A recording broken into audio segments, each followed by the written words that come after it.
Good evening, ladies and gentlemen. This is Friday night. It's been a while since we've been on for one of our live streams, and we are super excited that you are here. We've already got a lot of people in the comments. Robert Phelps is here, Rick Brunel, um, and Rahmed is here. Of course, my lovely wife, Jamie, is manning the moderator space, and my echo has started already.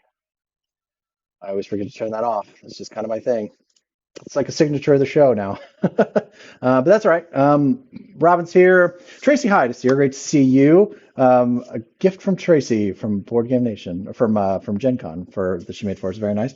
And Eric Cutts is here. Great to see Eric. And we've got a number of people that are already on. That is fantastic. It's great to see everybody. Doug is going to be here, but he's going to be here in a little while. His number one son is apparently leading his team to victory in a soccer tournament of some sort. And so once that is concluded with the inevitable Thorpe victory, we will have him on in the very near future. Probably, I don't know, half an hour or so he'll be along. But we've got Mr. Tom Haber is here to talk about a ton of stuff for diplomacy at Battlefront Dayton, coming up to a Battlefront in Dayton near you. I guess that's how we would say that. And of course, Demetrius Fuqua and his number one son Julian is here. They're in the wings, and they're going to be on in a little while to talk about all the Heroescape stuff that's going to be happening at Battlefront Dayton.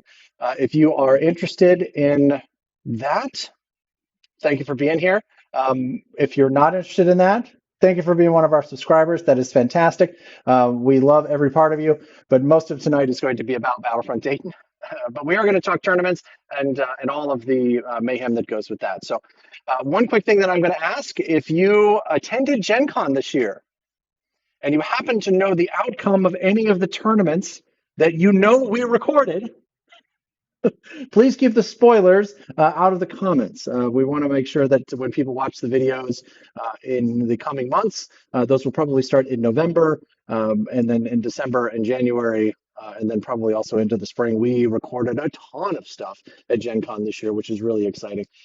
I think we recorded 13 games, some of which were just incredible matches. I can't wait to dive into them and share them with everybody. I think they're going to be really exciting. So I'm really excited to share that with everybody. But if you know the outcome of those games, please do not please do not spoil it for those that have not. We're going to try to keep that as close a secret as we can.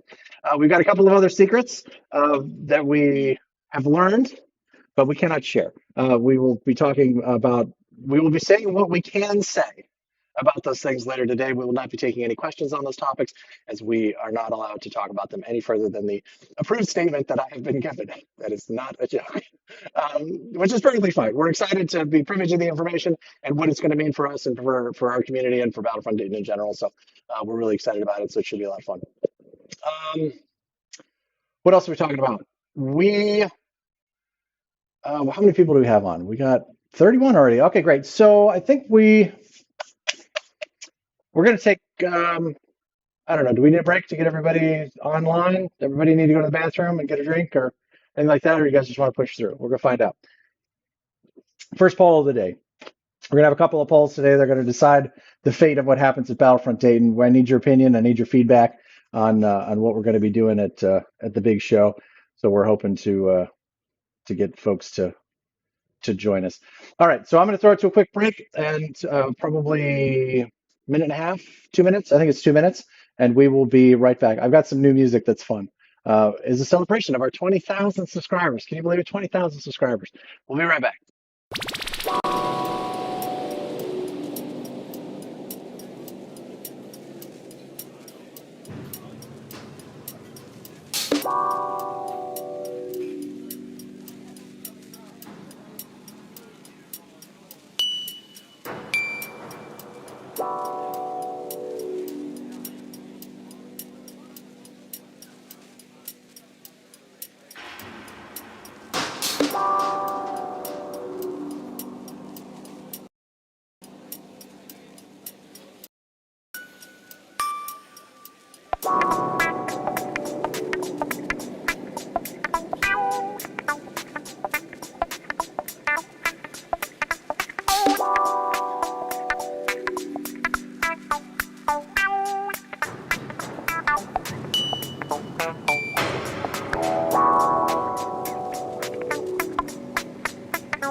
I like it. I like that one. That one makes me happy. I like the other one as well, but it is it's nice to have a little fun. Particularly 20,000 subscribers. That's awesome. And we've got a couple of folks in the chat that have just shown up. Tommy the Templar is here. Good to see you. Greg Cat is here. Great to see you. Brian Hyde, of course, is here. Dave DeJour has pointed out something that we're going to talk about here in just a minute.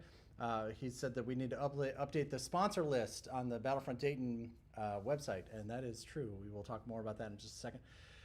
We've got a fun guest, first time here, Mr. S'morey Swamp. This is Greg S'morey, the host of the host with the most at the Gen Con Access and Allies tournaments and other tournaments that also run in that or other games that run in that space.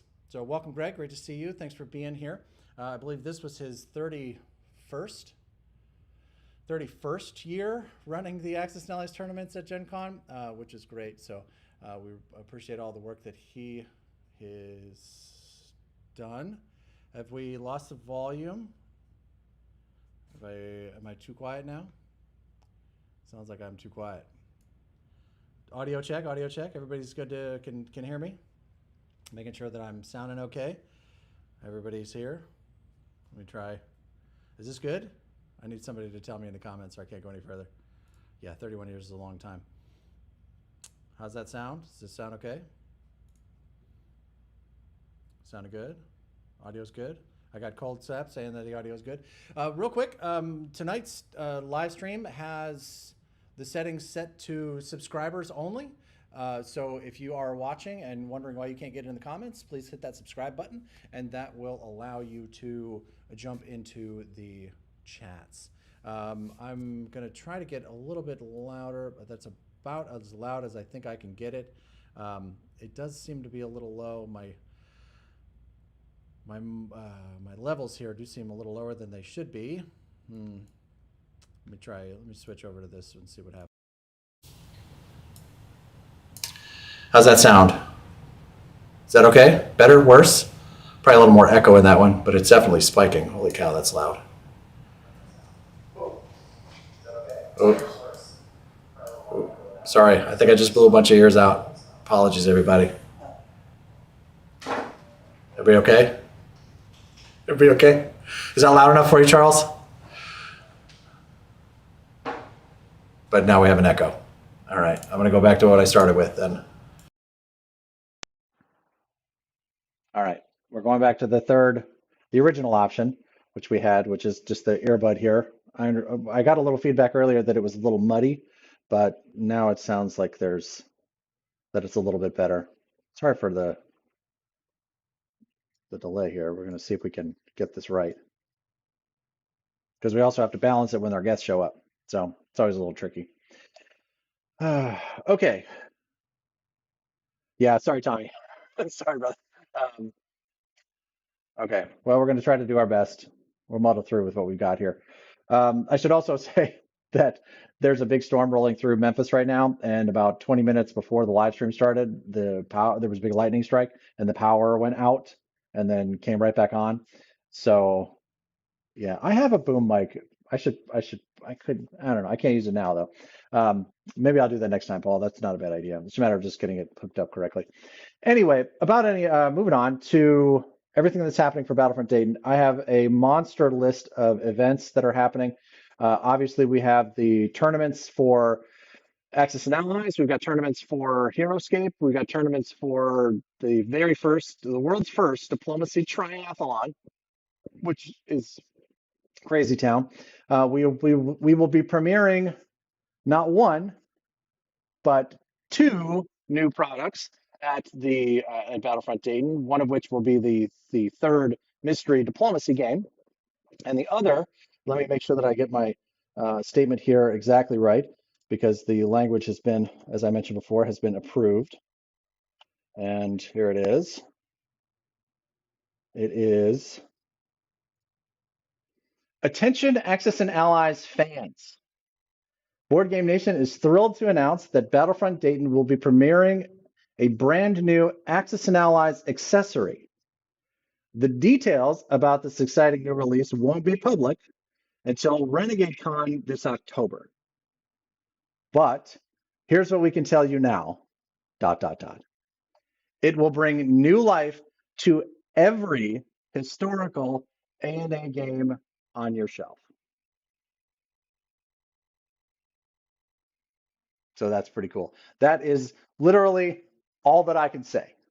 Don't ask me any questions because that's all I can say. But it is super exciting. We will be working on, we will have, oh, I don't want to get in trouble. I believe that we will have more information about it before Battlefront Dayton, but we will have prototypes. I guess I can say that we'll have prototypes of the new accessory that everyone will be able to interact with at Battlefront Dayton. So I think that's going to be, I have seen it, and what I will say, just as my own opinion, is that it is exceptionally cool. I'm excited about it. I think everybody else is going to be excited about it. I can't wait to be able to tell people about it, but right now I can't tell anybody about it because I'll get in a lot of trouble. So don't ask me. So that's what we have right now. Preston, great to see you. Thanks for being here. And so we've got, yeah, it's pretty cool. It's pretty cool. I'm going to stop now before I get myself in trouble. But we'll have that at Battlefront Dayton. And then Tom is going to be on in just a few minutes to say whatever he can about the new mystery diplomacy third leg of the triathlon. So that should be very cool. Rick, good to see you, brother. Thanks for being here. Paul is here. Great to see you. And thank you to all of our members. I think we're rocking about 74 members right now. If you want to be a part of supporting the craziness that we do here, you can click that join button on this live stream and become an official citizen of Board Game Nation and become a sergeant or lieutenant or a general, all of which are welcome. To that effect, they get behind the scenes access to some of the things that we have going around here. They get first crack at some of the videos that we post. They also get some behind the scenes news, like they knew about the some of the special announcements before everybody else. So we try to give them a little bit of a heads up when we can. We can't always, but sometimes, as often as we can, we do.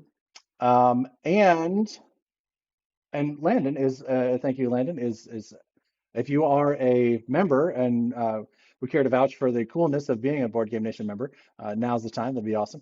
So the other is we have some special events planned for the Board Game Nation members at Battlefront Dayton. First, the registration for the specific events are going to open for Board Game Nation members first. If you've purchased your badge already, you'll notice that you'll have noticed that there was a badge that was for BGN members and a regular person badge, and the BGN members will be able to have early access to registering for the different events. And some of the space is limited on some of the events. One piece of sad news that we got, and this is not 100% locked in yet, but it's not looking great. Imperial Borders, if you've backed Imperial Borders, everyone's really excited about it. We were really excited to have it as a demo at Battlefront 8, and we will have it. But unfortunately, it doesn't look like Nightingale Games is going to get the print run in. I think it's supposed to arrive like 2 weeks after our event or something like that. So we'll have the prototype and we'll have demos of that game. And the prototype is actually really close to what the final product is going to look like, with some obvious exceptions. But for the most part, it does look really good. So we will have that as one of the demos that are available. And along with that, here comes the big list. Are you ready? These are the other games that you can learn to play and demo at Battlefront Dayton. Here they are.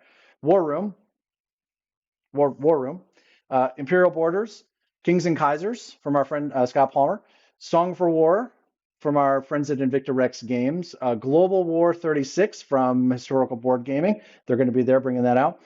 Tony is coming to run Axis and Allies miniatures game, which I'm really excited about. I would love to. I have no information about this, but I would love to see Renegade bring that back as a one of these refreshes like Battle of the Bulge or any of these other ones that they brought back. I would love to see Axis and Allies minis come back. So if you get an opportunity, make sure that you sign up for that so we can show them like how much interest there is in this event. So what else we got? Axis on Stalingrad. Matt Hyra will be on hand. Matt Hyra is coming. If in case you missed that piece of news, Matt Hyra, the senior game designer for Renegade Game Studios, is coming to Battlefront Dayton. He's going to be joining us for that, which is very cool. And he'll be running demos for Stalingrad and for North Africa. General's Fortress is bringing their game. This is Arnold from Kenosha. He's got a very cool looking game. Of course, I haven't had an opportunity to do anything with it because it's in Kenosha and I haven't been in his fortress. But he's bringing that down. We're going to check that out. And then I'll also be running a 1942 second edition Learn to Play, and we'll be running a Diplomacy Learn to Play, Heroescape Learn to Play, and our friends at BBR and Young Grasshopper are bringing their games, and we're going to have a couple of those set up that people can kick the tires and maybe take for a spin. So those are all of the demos that I encourage you to try. But so yes, let's talk about Gen Con.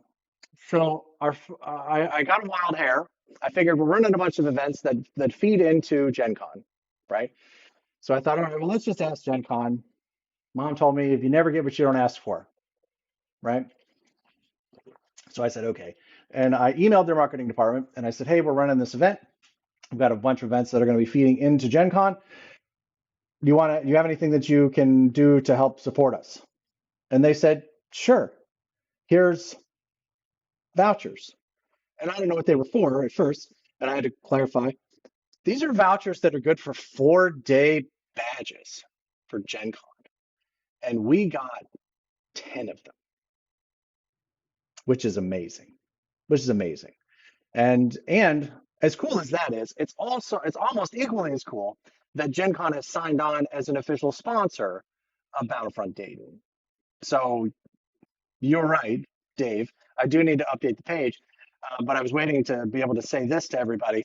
So we got these 10 Gen Con badges that we will be giving away at Battlefront Dayton.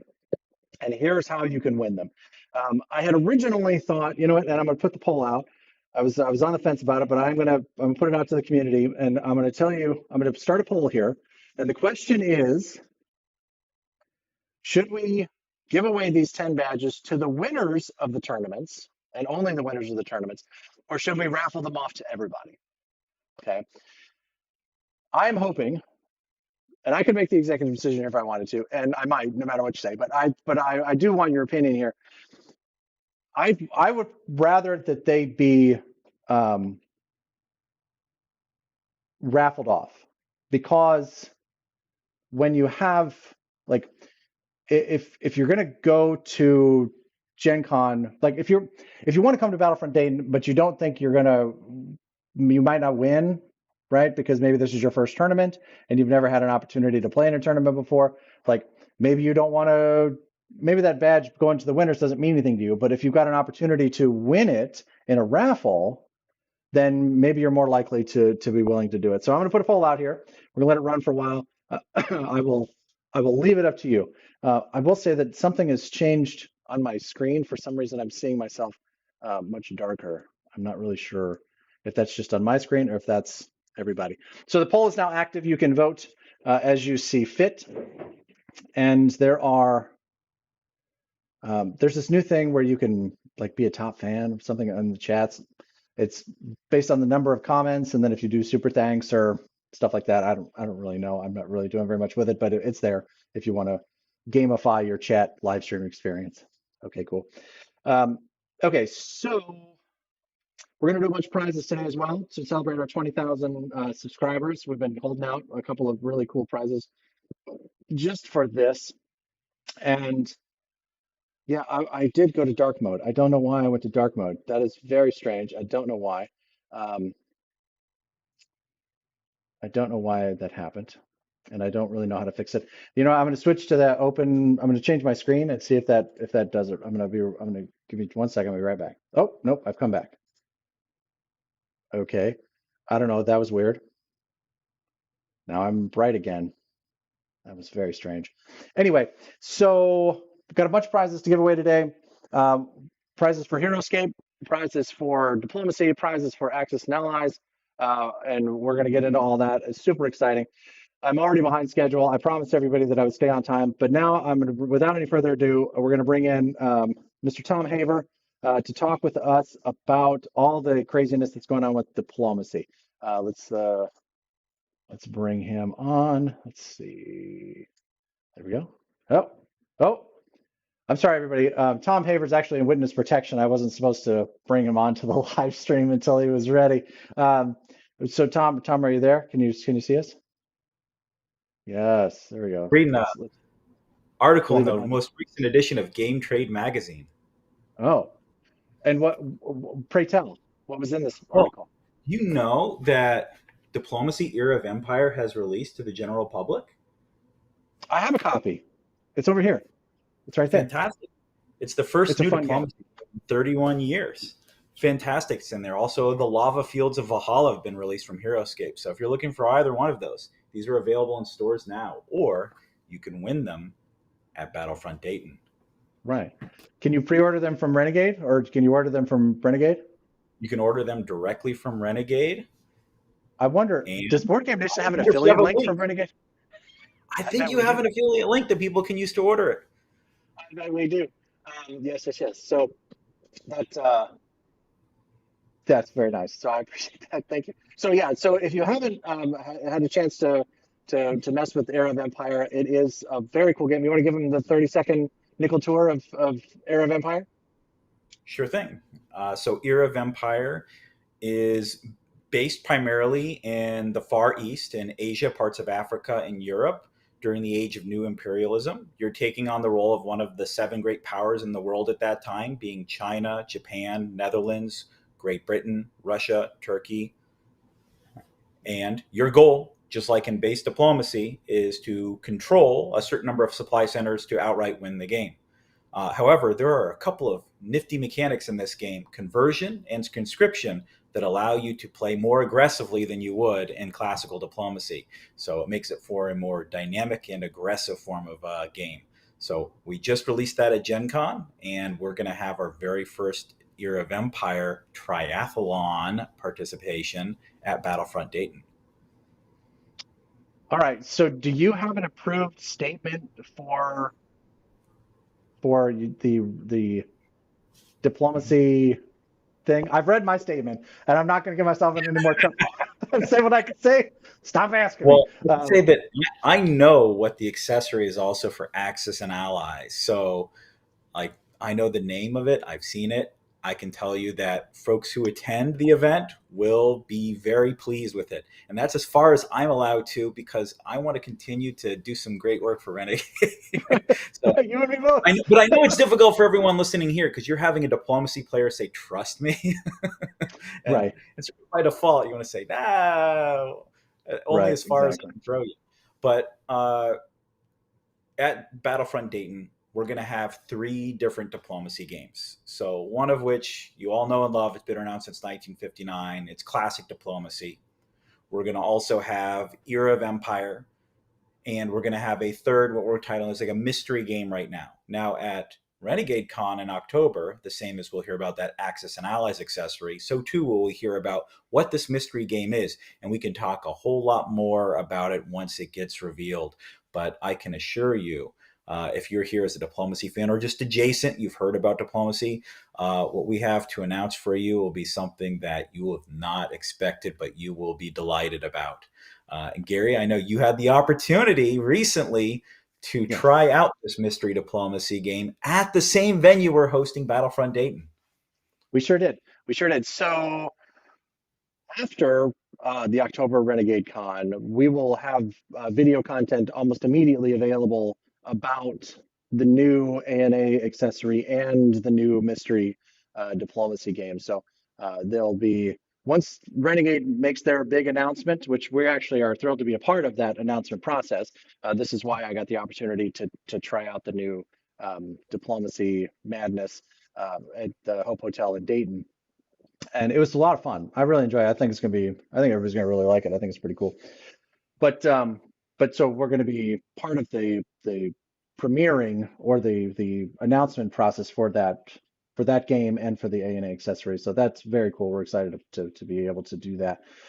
So those will be available actually on Renegade's site and then also through the Board Game Nation YouTube channel. So you'll be able to see both of those pretty quickly. So awesome. So anything else you want to tell the fine folks? I will tell you, this will be you just did your 50th event at Origins, so Gen Con was 51.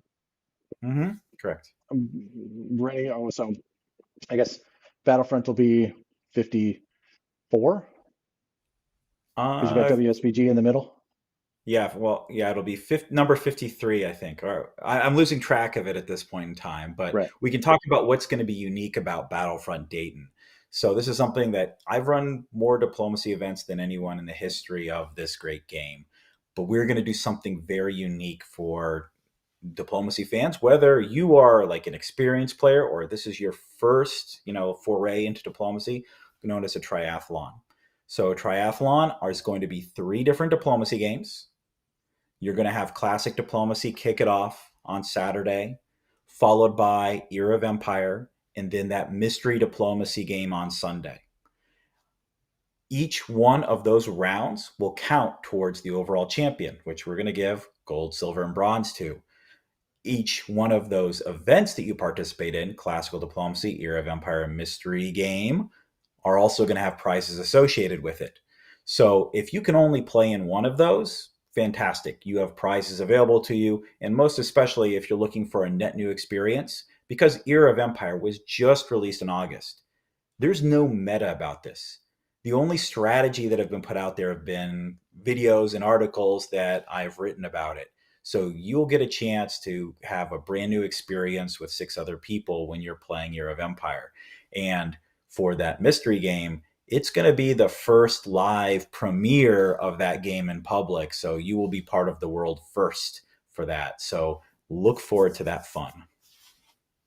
I'm excited about it. I think this is very cool. This was one of the first I think our big announcement was we had Larry Harris, which is amazing, and then we found out that we're going to be premiering this new diplomacy game, which was also super exciting. So we've been excited about this triathlon thing for quite some time. I will say when we came up with the triathlon name, there was some people that thought am I going to have to run around the map? I don't really understand what's happening. There's no running involved.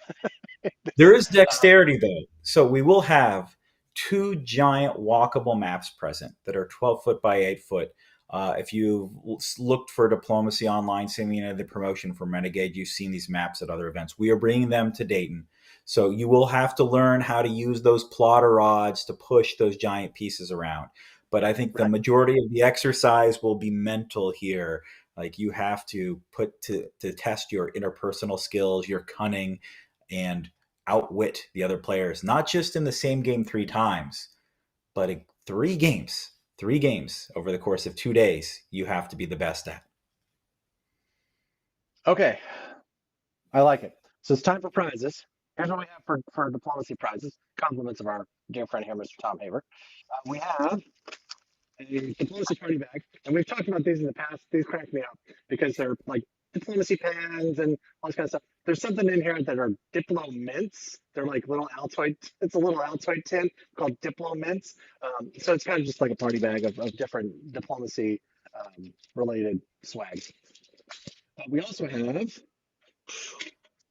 tumbler, a diplomacy tumbler to give away, which is fun. I've used these and they work really well.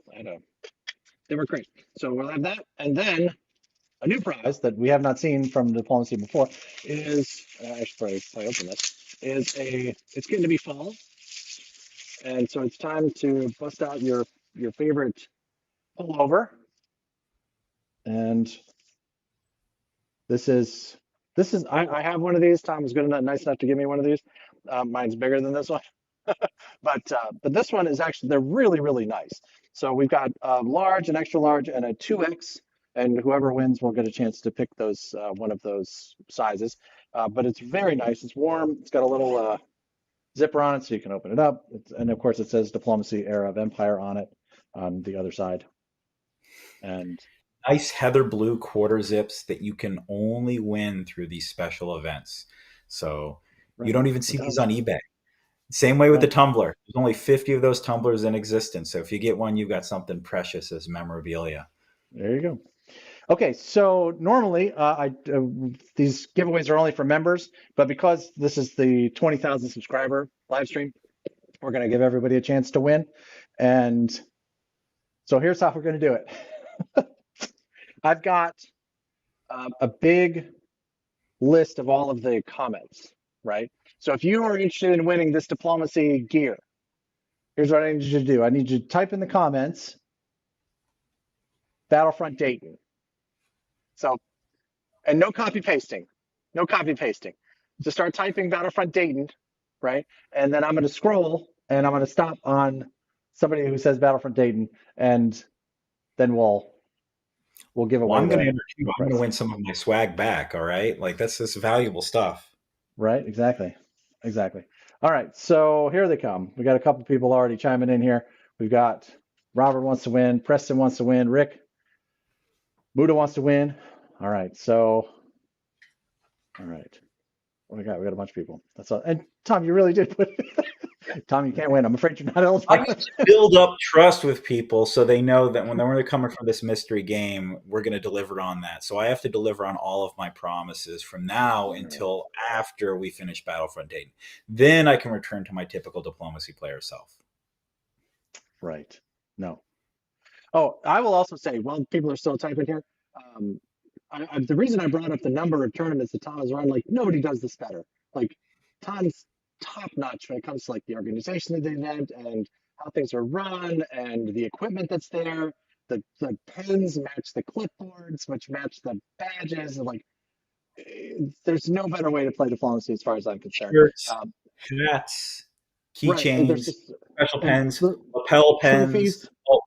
Oh, and what we'll have there at Battlefront Dayton as well is, I'll bring it closer, the Golden Blade for Battlefront Dayton. This is given out one per event. This is TSA travelable because it's all wood. This is given out to the best stab at the event. So you could win this and take it home with you. Only one per event. All right. All right. I'm not looking. I'm gonna reach down. I'm gonna click on Zach Winan.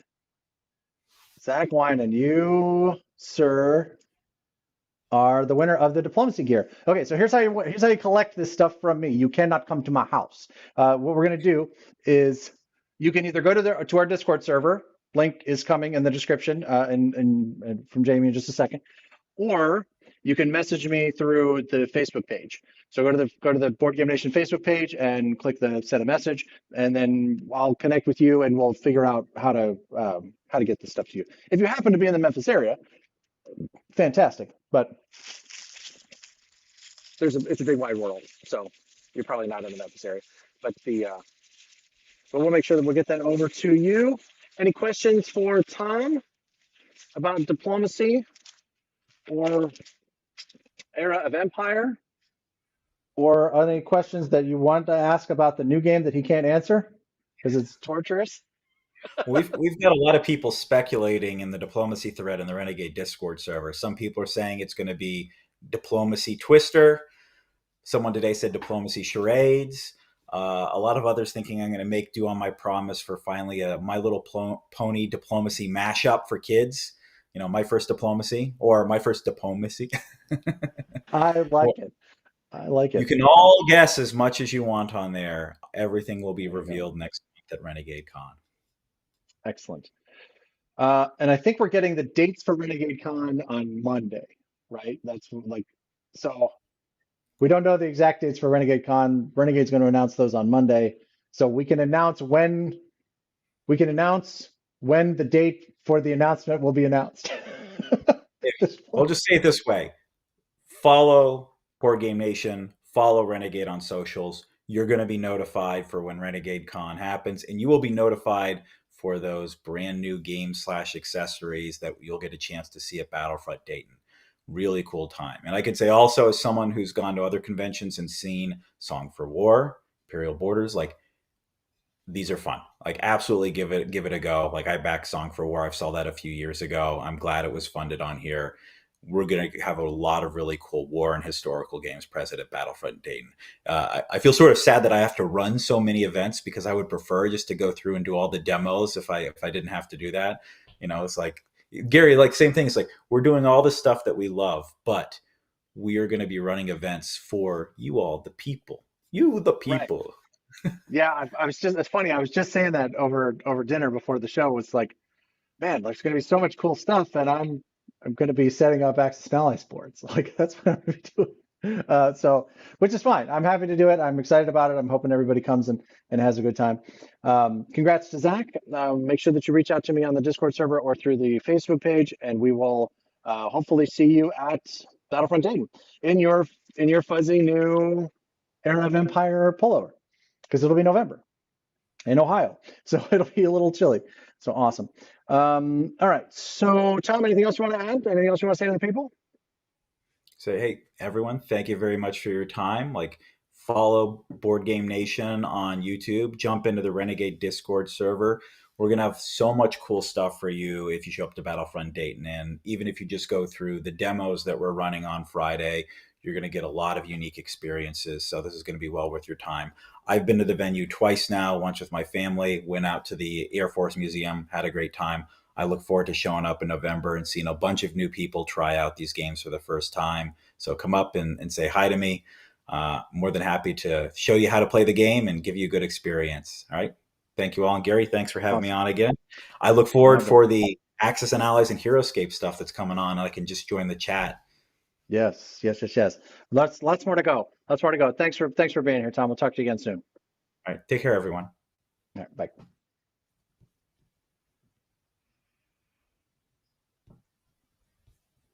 All right. Thanks again to Mr. Tom Haver. And a couple of things that I wanted to encourage folks. First, if you're traveling to Dayton for the event, I've been saying this to everybody that's traveling. If you can, make sure that you leave yourself a little bit of time, maybe Friday morning or Monday even, if you've got the day. The National Air Force Museum is about 5 minutes away from the Hope Hotel, and it is amazing. It is absolutely amazing. They have just I mean, obviously it's right next to the Wright-Patterson Air Force Base, so it's a historical site. So they have a lot of the early planes, World War I planes, World War II, all the way up to some modern day hardware in there. I know that they've got an SR-71 Blackbird sitting in there, which is just incredibly cool. And then they also have a ton of space stuff. So they've got a couple of the NASA capsules from the Apollo missions, which that just seems incredibly cool to me. So if you get an opportunity, make sure that you swing over there and check that out. And it's free. Like, how do you be any part of that? It's free. So very exciting stuff. So if you get an opportunity to check that out, make sure that you do that. Smarty's got a good question. What is Renegade Con? Renegade Con is an online, like virtual convention that Renegade does. I think it's quarterly, maybe 3 times a year. I'm not 100% sure. I think it's 3 times a year.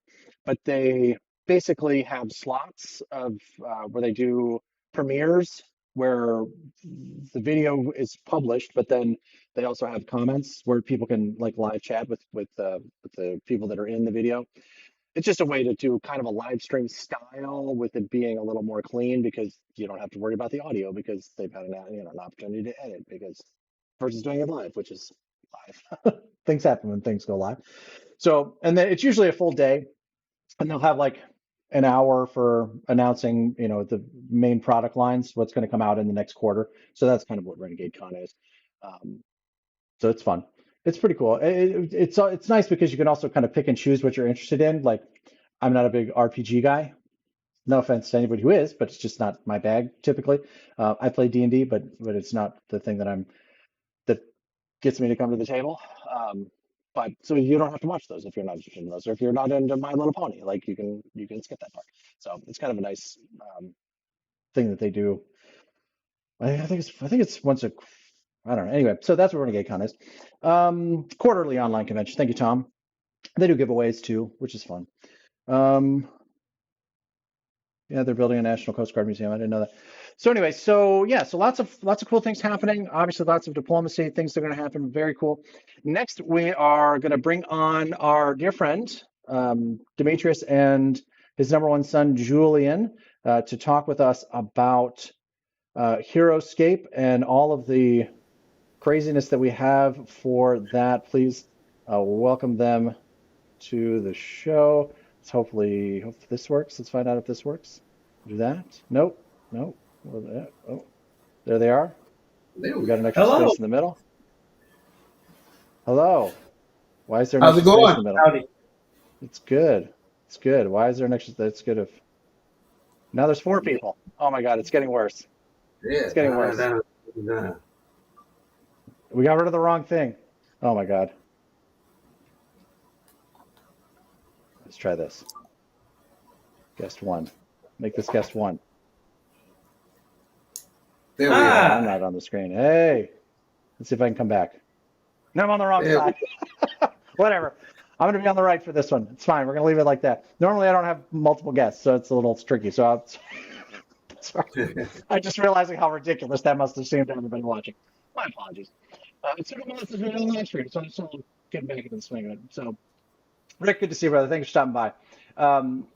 We're gonna cover all the Access Knowledge stuff after the Heroescape conversation here. So if you're interested in that, stick around. Heroescape, man, I'm digging this. Like I've seen this at my first exposure to Heroescape was at Gen Con, like at the World Championship. I was playing in Smory Swamp and I walked up the road and saw this like craziness that was Heroescape. If you've never seen Heroescape before, it looks like that. What's in front of them, and they've got these super cool minis that it's like a hex-based game. Can you give us like the 30-second synopsis of Heroescape for those of us that have never seen it before? Cool. Yeah. So it's a great 1v1 game. Right before you can see, this is the Shadow Swamp. Probably after we get off here with you guys, me and my son, we're going to play. I get to beat up on him more. He gets to beat up on me. It's a great game. We've been playing since Julian was 7 years old. He's 25 now. So wow. We're really into the game. We've only gone to a couple of, we've been to Gen Con once or twice, and we went out down to, was it Kentucky? Yep. We went down to Kentucky for their tournament. And for one of Mega Silver's events? Yeah, yes. And it was really cool. And but we love introducing the game to new players. I have my 2 nephews. They are regulars playing now. And I'm just excited about being a part of this Battlefront. We are, I know that we are doing tutorials as well on Friday. We'll have a nice table set up so everybody can get to learn how to play. And it's just an exciting game. It's not as expensive as other board games, more or less. And,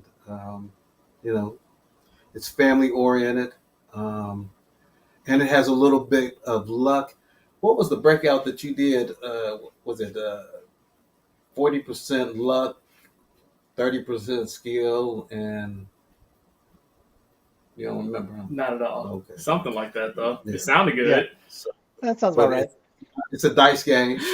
It's a dice game, and just a really cool game. We actually came upon it by accident. My mother-in-law found the game at a used store, brought it because she thought Julian would love just the figurines. And my wife did the research online and said, hey, they have a whole community out here. And she went out there, and then we began putting the maps together, and we learned how to play as a family. And that blossomed into going to tournaments around the city of Dayton and Fairborn. And then we even branched out. We go to Cincinnati, Kentucky, Louisville, Michigan. We have a big rivalry with the Michigan Gamers. And it's just really a great game. It really is. I Well, advise awesome. you. Hmm? I will say that the thing that as I've kind of gotten to know more about it since we teamed up to put this together at Battlefront Dayton, I've been surprised about how deep the lore is Uh, in this universe that has been created. Craig Van Ness, I believe, is the original creator, and yes. man, like I hear, like I've read some of the threads about like this faction and this faction and 72,000 different um, skills and storylines and all the stuff that goes with it. So I think that's pretty cool. I think it's fun. The tagline is a battle. Was it a battle for all time? Is that what it is? Battle Um, for all times. Yes, it is. yeah. And so it kind of opens the game up to any kind of character, right? So I've seen like miniatures that are bears and orcs and dragons and what I think look like GI Joe guys and like Mhm. every Vampire. different kind of elves and Ooh, vampires, yeah. like everything in between. So if there's a character that you like, I promise you, there's almost certainly a character in HeroScape that would go with your particular preference. Yes, Mega absolutely. Silver is here, and he hosts a number of events in the Kentucky Louisville area, and so he's described it as a sci-fi fantasy historical units all fighting each other over the world of Valhalla. So that's a pretty good synopsis. Thank you Yeah. for that, Mega Silver. And if you get a chance to check out any of his guns, he's got an event February, last weekend of February, first day of March, Hexacon 4. It's going to be in Louisville, so make sure that you get a chance to check that out. It's on the heroescape.org page, so make sure you check that out.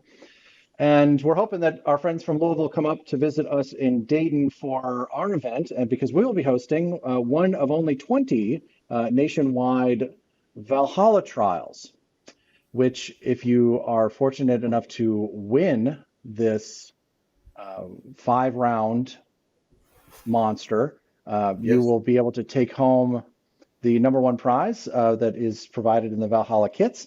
And then we have prizes for 2nd through 8th as well. And the first place winner gets their ticket punched to go to the World Championship at Gen Con, and they get a buy into day 2. So they're much more likely to be successful in that tournament if you are successful in this kind of regional level tournament. So we're really excited about that. We just got the final approval from Renegade today to run that event. And the prize kit is being tracked through FedEx right now and is about to land on my doorstep in the next couple of days. And apparently it is quite quite the box of stuff. So that's should be pretty fun. So I'm looking forward to it. Yes, Robin, you may play HeroScape with Alex Thorpe, assuming Alex comes to the event. But I will not be playing against you because we saw what happened when we played Lord of the Rings Risk. It did not end well for me. I'm telling you that Alex Thorpe, this is Doug's son. His dice are possessed. He's a man possessed. Anyway, so we've got the Valkyrie trial. That's going to happen on Saturday. We're going to have Learn to Play on Friday night, along with a couple of other special events that we'll talk more about in a second.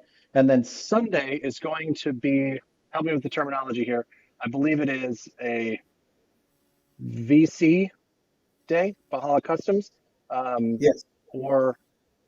So basically, Saturday is going to be all contemporary HeroScape stuff. Contemporary Like, HeroScape. Yes. right. Contemporary And HeroScape. right. So that'll be the trial.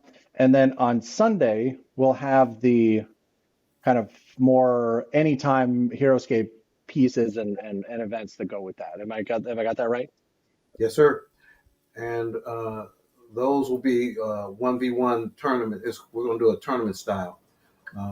I don't know if am I allowed to say how the end goes, or we're going to keep that a cap on that, or because.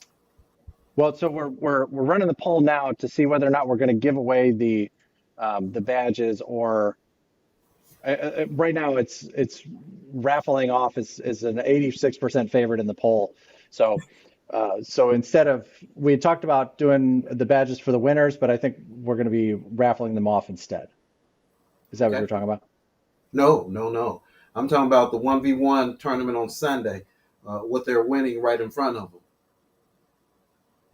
No, we're not ready for that yet. Okay. But we'll have more about that once we are able to confirm that. We will make lots and lots of noise about it. But I don't think we're ready for that today. So, but what we are willing to talk about is Demetrius and I. So, we are offering at Battlefront Dayton, the HeroScape community, a format that has never been played before. As far as I know, I've sent this out to a couple of people in the HeroScape community, and nobody has said, "Oh yeah, that's just like this thing." Nobody has said that. So it sounds like it's fairly unique, and I'm excited about it. So let me tell you. So I was talking to Demetrius. We were trying to figure out something that was unique, that was what I think of as a convention level game. And as he mentioned before, HeroScape is a 1v1 game. So I think let's pick it up a notch, as they would say. So every time I've seen HeroScape played, and it's always been a Gen Con, is they're always sitting next to each other, right? Long, narrow tables, and like 20 feet long, 30 feet long, and everybody's sitting like right next to each other. And I always thought, you know what, why don't they just shove all the maps together and play that way? And so with Demetrius' help, I sat down and went through the rules, and I believe we've figured out a way for a team of HeroScape players to play 5v5 in either 90 minutes or in 2 hours. And we're going to probably 2 hours. We're going to try this for the first time at Battlefront Dayton. We've actually named the format Battlefront because it actually helps. It actually kind of fits how this is going to work. And our objective in this first iteration is to build a competition map that looks like the United States. And you'll still be 5 on one side of a table, 5 on the other side of the table. And if you've played HeroScape before, there's a very set turn order, right? And we are going to maintain that turn order, except Team A all moves at the same time, right? Reveal, move, attack. And then when they've made their first order move, help me with the vocabulary if I'm getting this wrong. Yeah, all 5 with the order markers. Right. So they use their order marker, and everybody on this side moves, and then everyone on this side moves, on the opposite side moves. So you just go back and forth like this. Yep, that'll be their first move, their number 1 order marker. Right. And then once they've executed all of that, then the other side executes their side, executes their move, and back and forth. And there'll be a team captain who rolls for initiative. There's processes for who sits where in terms of like who's going to be facing the other person. So here's how the map actually works. So you've got 5, if it's a 5-player game, they're your 5v5, rather, if it's a 10-player game, you've got 5 regions on the map. And they're going to be clearly delineated by how the map is made. So if one looks like the United States, then there's one that's probably the Midwest. It's loosely broken down by time zones with some obvious overlap. And so some will be water, some will be mountains, some will be plains with rivers that run through it. And so there'll be a variety of topography that goes with what the United States might look like. And made in HeroScape tiles like you see what's in front of you. But each one of those regions will have a glyph in the center that starts the game inactive. And it remains inactive until one side occupies that region alone. So the regions are adjacent to each other, and units can move back and forth. They can like walk back and forth or fly or whatever their ability might be to get them from one region to the next.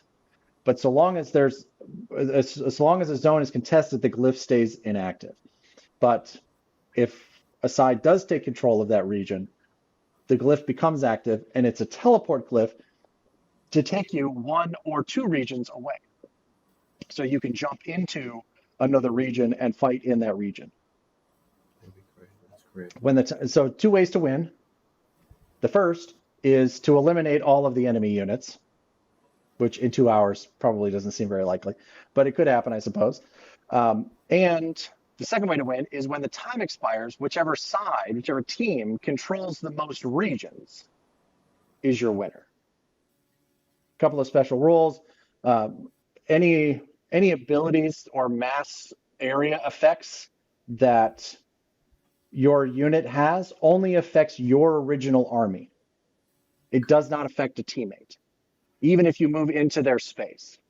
If you move into their region and you've got a glow up ability that like everyone around you gets +2/+2 or whatever the terminology is, that can't affect one of your teammates' armies pieces, right? This stops kind of these infinite, effect loops, right? It can still affect enemy units, like if it's a negative to an enemy unit, it can still do that, but it can't affect your own units. Or your teammates' units. I guess that's a better way to say it. So I think that sounds pretty cool. I think that sounds like a lot of fun. Julian, what do you think of that? I'm looking forward to it. I think it'll be a really cool event. I've never seen a 5v5 game before, so I'm very interested to see how chaotic it'll be. Chaotic. I have no doubt that it will be chaotic. We'll also have three-headed Hydra as an option as well. To be played, and the competition maps will be available on Sunday to play with, one-on-one, or when there isn't a scheduled event, those will still be available. So I think that's pretty cool. There's a question about who's going to be making that map. We're still working on that. I have talked to Flash, but we're still working on how that's going to look. Apparently, there is somebody has already made a USA map. But I haven't seen the layout for it or like what the tile makeup is. My guess right now is that the tile makeup for that 5v5 map is probably 12 to 1300 tiles. That's my guess. Based on what I've seen so far. Because the average competition map is apparently 200 tiles. And so you need that, and then you need to fill in the gap in between. Right? So you'll have additional tiles that have to be filled in between. And then the various, topographical changes. Yeah. 1,300 tiles. That seems like a lot. But I think it's going to be fun. I think and it's going to be in the main lobby. So like as you walk in, you'll be able to see it and kind of check it out. And we'll have spots for people to sign up to play in those. And we're hoping that those are popular. Everybody likes them. And we're perfectly happy to have other tournaments or events or whatever steal this format and try it on their own, make whatever changes to that they want. Just keep calling it Battlefront, and I'll be happy. I don't care. Right, that's fine. So awesome. So any questions about everything that's going to be going on Heroescape wise out here in the chatosphere? It's been a little quiet back there. I know most of our subscribers are Access Denies and Diplomacy players, so we'll be clipping this out and sending this to the Heroescape community as a separate piece. But I think I'm really excited about it. Like I haven't played Heroescape, but I'm excited to learn more about it and hopefully get a chance to try it out. But anything else for the folks? Yeah, I think once you play it, once you see it being played, how simple but yet complex the game is going to capture a lot of people's attention. Like I said, we're rolling dice. It is a strategy game. I know a lot of times when people say, well, explain how do you play? What is it like? I always say it's a mixture between D&D, Stratego, and chess. So if you think about those three games into one game, especially with the terrain and the different elevations, it's going to capture your attention, and it is at reasonably priced. I would say it's one of the more reasonably priced games out there. So definitely stay tuned. We're about to do something that has never been done in a tournament format ever. And right. Yeah, I'm excited about it. So Mega Silver's got a good question here. When will we see formats and maps for the Heroescape events? Do we know like how that's going to work this is now you're well out of my depth. I have no idea. So Yeah, if there's any, That's Tommy, guys. yeah. So when we will, probably can have the maps out to everybody in about 2 or 3 weeks. okay, I mean, yeah, and it yeah. Now yeah. we may not have the big Battlefront Oh, not the map big one. No, we won't have the because big one, but right the tournament because maps. we might not about have 10. that until day of, right? Like, because It's gonna be we're, crazy. Yes. we may be assembling that thing like Thursday. I'm sure we'll be assembling that thing on Thursday, and Thursday, Friday, whether yeah. there's a mountain peak here or a mountain peak here, I have no idea. So we'll figure all that out. But awesome. So Mega Silver, thanks for being here and thanks for your questions. Yeah, so a couple of people in the comments seem to be interested to kind of learn more about HeroScape, which I think is good. It looks like a really interesting system. HeroScape is one of those games that I really like because one of my favorite games in the world is Cosmic Encounters. If you've never played Cosmic Encounter, it's a fantastic game. I highly recommend it. It's a lot of fun, and the reason that I enjoy that game is for the same reason that I like games like HeroScape, where the base mechanic of the game very simple base mechanic. Move, attack, roll your dice. They roll their dice. That's the end of combat, right? Very simple. But then you can increase the complexity. Like in Cosmic Encounters, you can add other things onto the game that come in the box, right? That you can choose to use in this game or not, that increase the complexity to the level that everybody kind of wants it, right? So you can play it with your 11-year-old nephew or grandson or whatever, and just maintain the base mechanic, and it's simple. Or if you want to play at a high level competition level, like you can bring out your much more complicated pieces that have got all kinds of different abilities, and they fly or they jump or they teleport or they walk on water or they do whatever it is they do, right? So it becomes more complicated, and that's one of the things that I think makes HeroScape really, really strong as far as like a franchise, which is why I think it's been around for so long, right? I mean, Julian wasn't even born yet, and he was already rolling dice, which is amazing. So, For real. yeah. So I'm excited about it. I'm hoping that more people get exposed to the game. I think it's gonna be a lot of fun. So, all right, now it's time to give. We got a big giveaway. This is a big giveaway in the HeroScape community. I didn't realize it was until I said what I was going to give away, and then everybody's like, "Wow, okay." We have a master set for Age of Annihilation. There is everything you need to play this game is in this box, right? Mm-hmm. Yep. Yes, which is very cool. So we're going to give this guy away. Let me bring him out here. I'm gonna act like Tommy. Are you sure I can't try to win that myself? I am absolutely certain.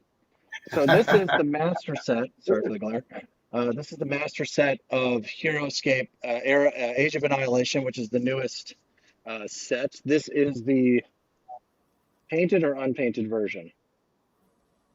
I believe this is painted. Oh, nice. Highly detailed, fully assembled, pre-painted miniatures. Beautiful. These are painted. Beautiful. Wow. This is a pre-painted set. I will tell you that Great starter set. I love things that are pre-painted. Don't get me wrong, I love the people that like to paint these things and the models and the whole thing. I love those people are great, and the talent and the patience they have is amazing to me. I don't have it. I don't have agree. it. That to me seems like a different hobby. I just want to play the game. So anyway, so Age of Annihilation. So if you are interested in winning this monster, this beast, which I believe retails for, what does it sell for now? 120? Something like that? How much? Something like that. About $120.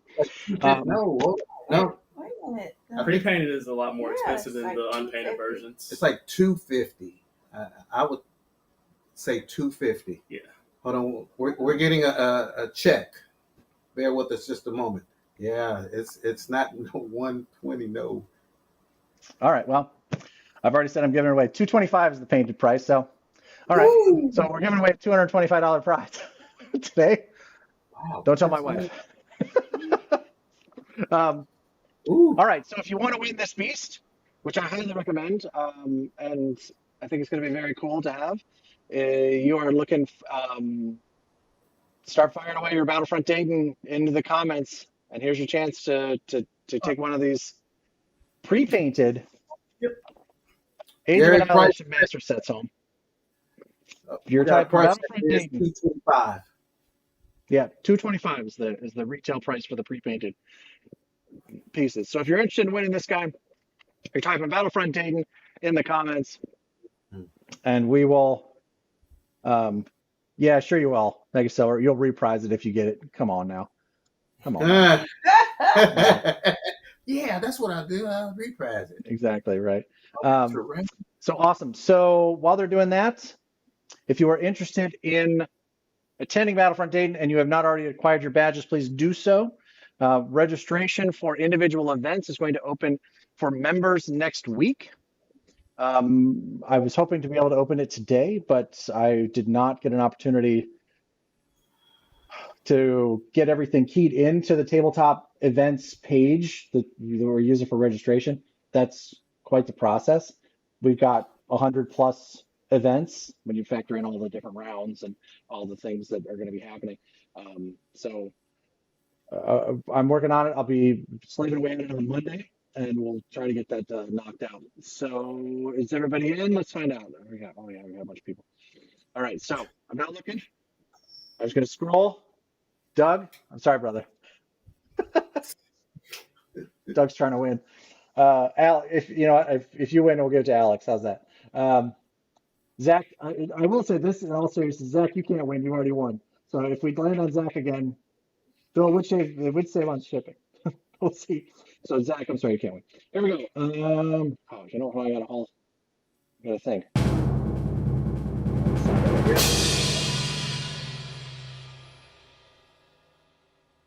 Oh, I missed the scroll. I wasn't looking. Sorry. Buddy. The drama. Okay, hold on. Let me try it again. The tension. It's building. Sorry, I misclicked. Robert Phelps. Woo! From Dayton, Ohio. From the great city of Dayton, Ohio.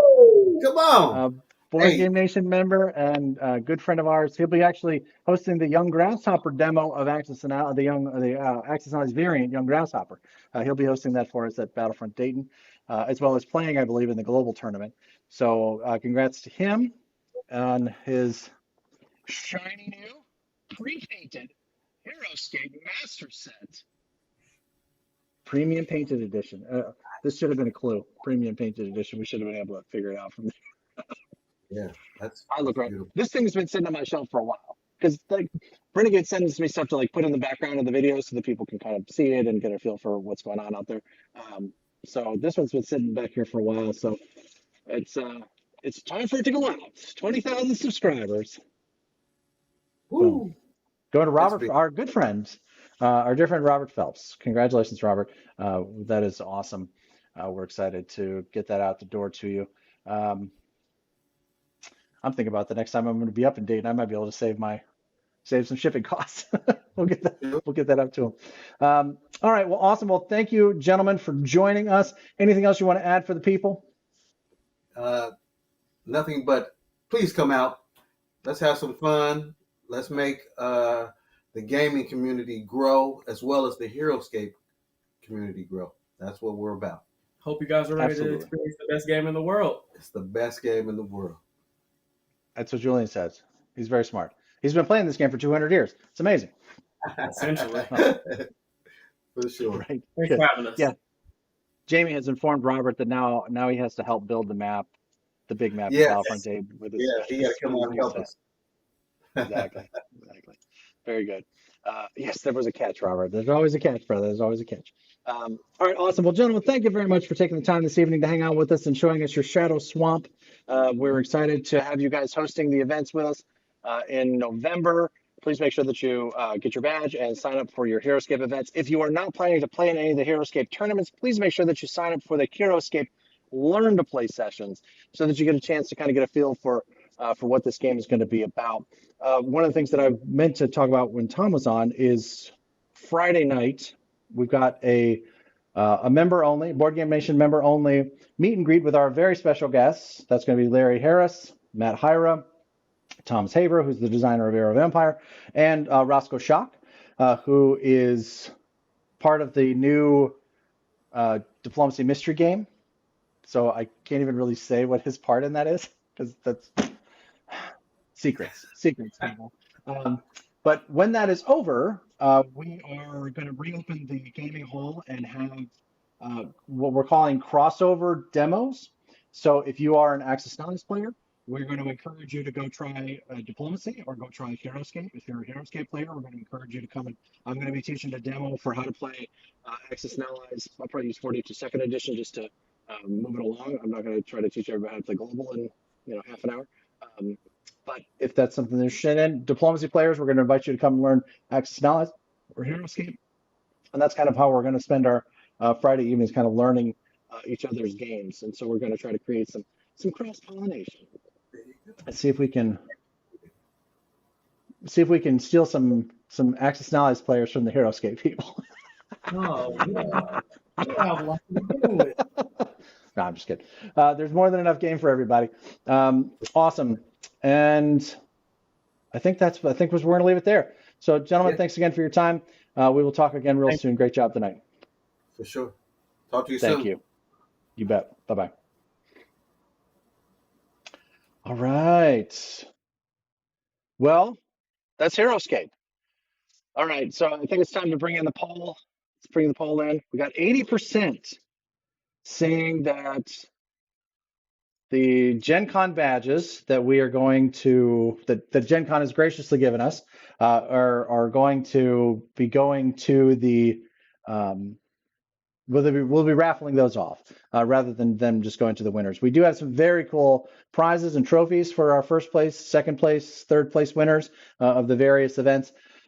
But I like the idea of getting the opportunity for the person who may not have been able to go or was on the fence about going. Most of the people a lot of the people anyway that are coming to Battlefront Dayton that are like experienced tournament players, they've already booked their rooms for Gen Con 26, right? So this was hopefully a way to get more people to come and to participate in the events. So I think that's going to be good.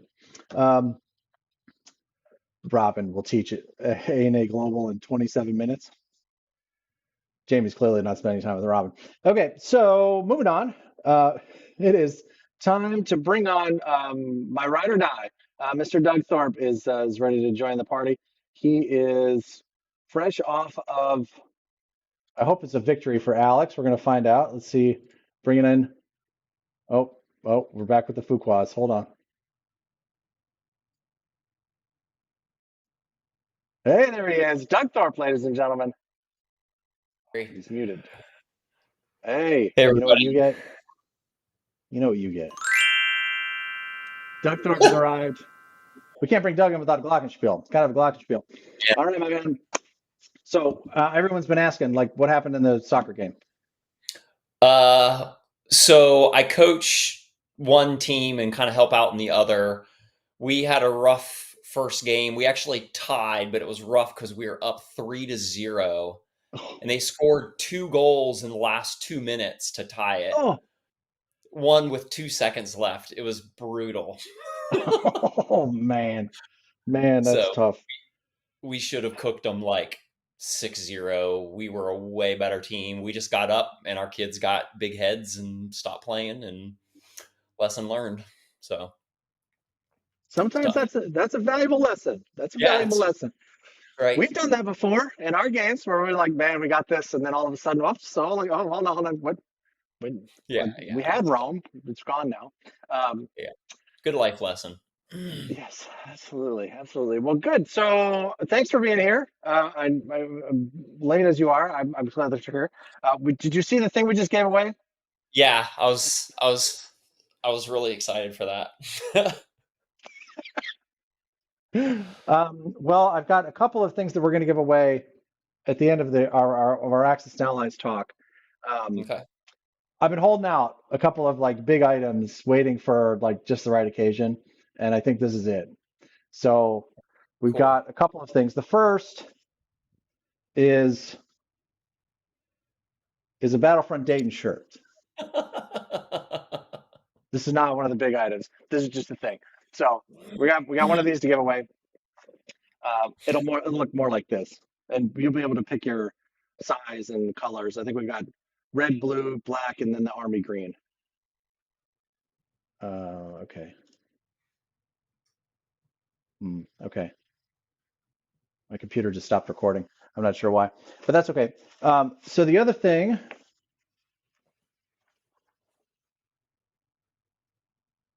Anybody like 1914? I think that's pretty cool. So this is the 1914 rule book signed by the one and only Mr. Larry Harris. So we'll be giving that guy away. Very cool. And we've got the Conquest of the Empire rule book that is also signed by Larry.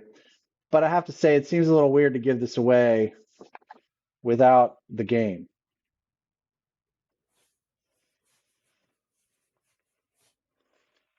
Wow. Also signed by Larry Harris. Nice.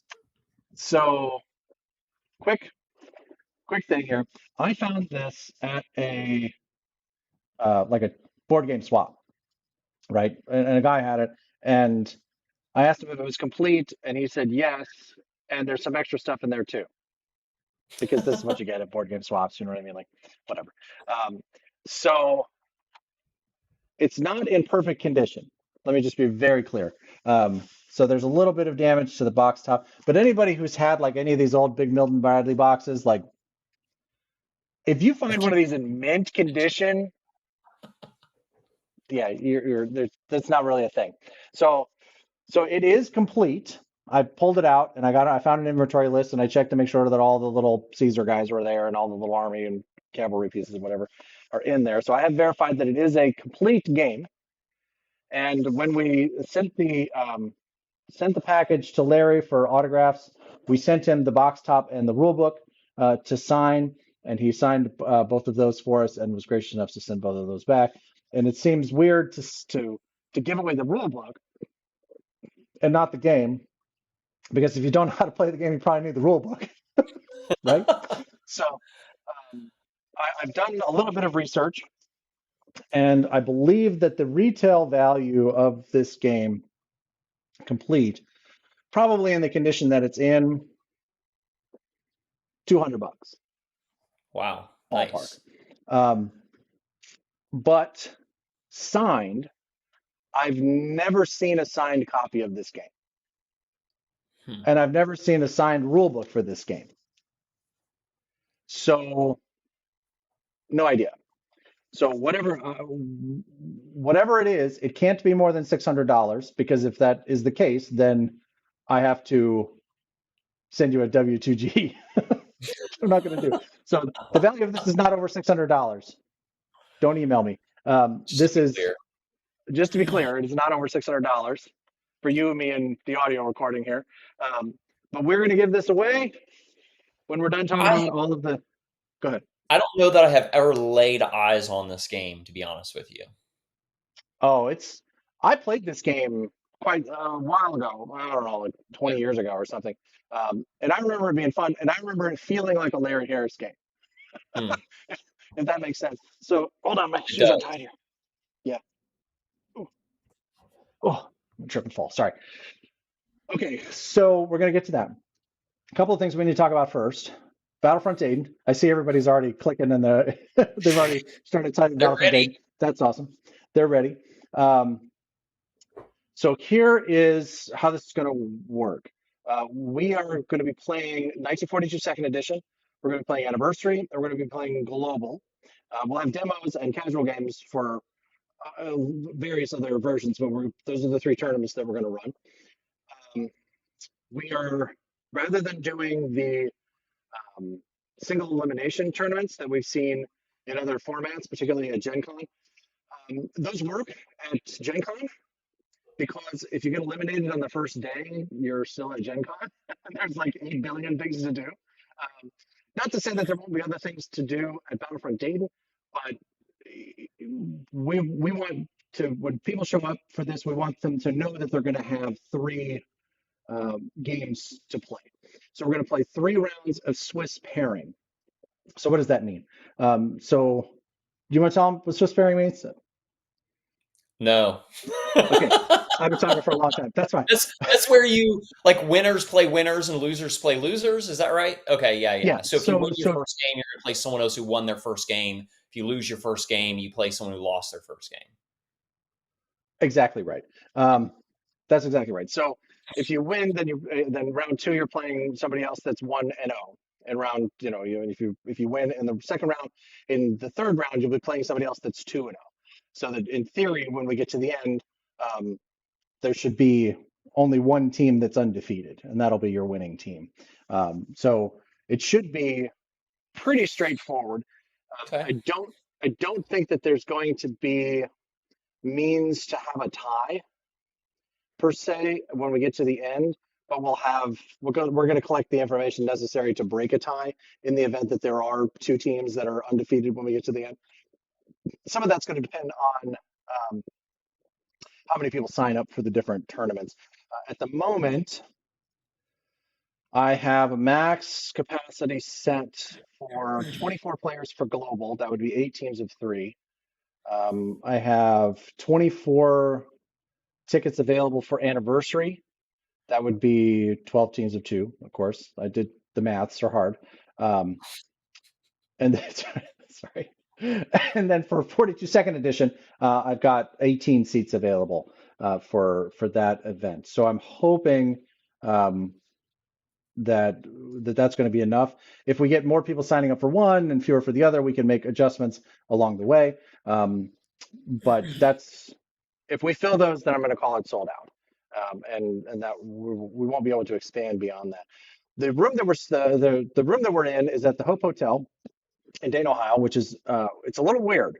Let me just say, the hotel, perfectly nice hotel, and it is actually on the Wright-Patterson Air Force Base, but you don't have to go through security. So the way that it works is like you'll pull up to the gate, you'll pull up into the driveway, and you'll see the gate in front of you, but there's a way that you turn right when you pull in there. Turn right, otherwise you're going to have to explain yourself to the guys with the rifles. And turn right and go down. It's literally called Hope Hotel Entrance Road. Right? It's pretty straightforward. When you pull in there, you'll see a giant parking lot. There's plenty of parking, for more than enough parking for what we're going to be doing. And then if you are checking into the hotel, you're going to go straight, go all the way around kind of to the side of the building. But if you're just coming in to go to the convention center, then you'll go to the right, but you'll see signs and stuff like that. But what's interesting about it is that the entire property is ringed with a fence. I think it's a 7-foot high fence, right? If you climb this fence and jump this fence, you're going to get shot. Okay, let's just be very clear. There's guard towers, attack dogs. Yes, you will be moving illegally onto a military base, and they are not kidding. It is when I was there doing the tour, they've got these 2 very cool like fighter jets just on the inside of the gate that you can like see and like take pictures of and stuff. And I went over there to like take pictures of this, and I was shooting a little B-roll video so that when we make like promo videos for the tournament, like I'll have like there's this thing. And so I was over there shooting video, and like security came because I was apparently like recording video of something that they didn't want me to take video of or something. I don't know what the story was, but they're like, "Hey, how you doing there?" And they wanted to know exactly what I was doing and why I was doing it. So yes, they are aware, and the internet that we're going to be on is the Wi-Fi internet that is for the base. So like the speeds are ridiculous. If you pick up the phone and call 911 while you're in the Hope Hotel, you don't get Dayton PD, you get the base police. So interesting.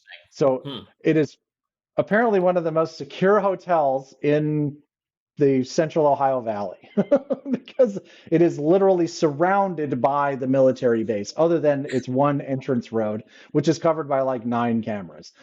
It is so there's been some media noise about Dayton and it being whatever. No, I don't know. I can't speak for the rest of the city of Dayton, but I can tell you that where we're going to be is remarkably secure. So very cool. But I think the hotel is good. The room is nice. It's 7,700 square feet, which seems like a lot until you start filling it with global tables. And then all of a sudden it's like, oh man, like okay. So I've got global Big war neon and green global maps and the ginormous Heroescape map that you just talked about. right. This is why the Heroescape thing's got to be in the lobby because I ran out of space in the main room.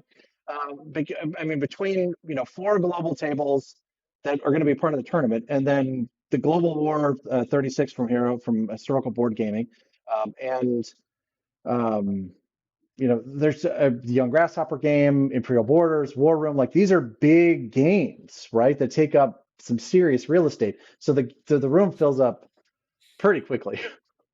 You're making me not want to play in a tournament, Gary, and just like try out everything else. I'm telling you, like that's how I felt too. I was like, man, I'm gonna find some time to go and try the Song for War is going to be there. Like I'm excited about it. Yeah.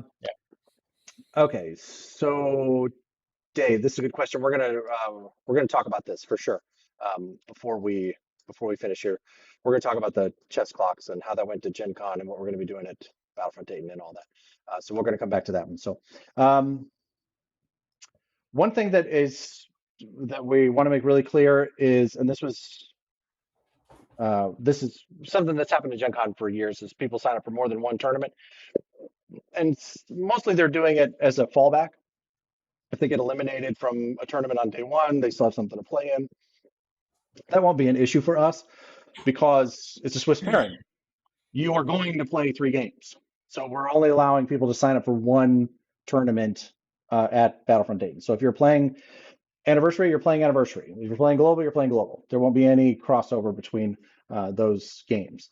If you want to play socially, there'll be games set up that you can go and sit and play those games, but you can only play in one tournament at Battlefront Dayton at a time. That, and there's a couple of instances on the schedule where it was unavoidable. You'd have to be in 2 places at the same time, which is just, unless you're Doug, you can't really do that. So Doug has superpowers. I don't know if anybody knew that, but sorry, I didn't mean to. I've ran out of space for secrets, Doug. I've got so many secrets that I can't tell anybody. I had to spill the beans about your superpowers. That one had to pop out, huh? That's right. All right, so prizes. 42nd edition tournament. This is your prize. These are first place.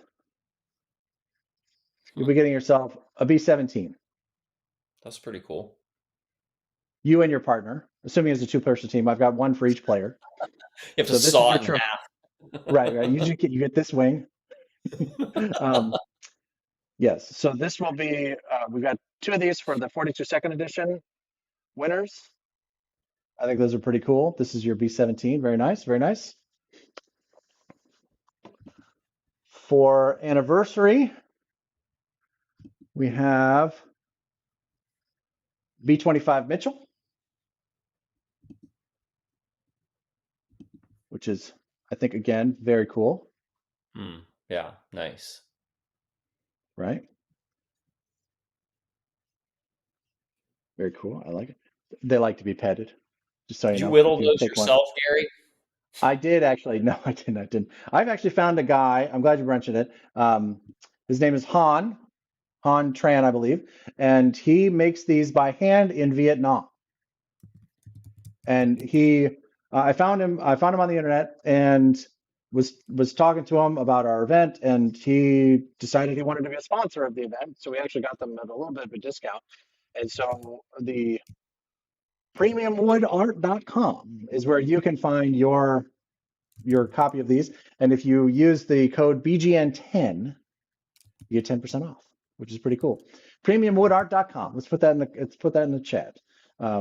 Super nice guy, and is really excited about being able to share his creation with our community, and I'm pretty excited about that. So that's pretty cool. So this is Anniversary tournament winners will be taking these guys home, one for each player.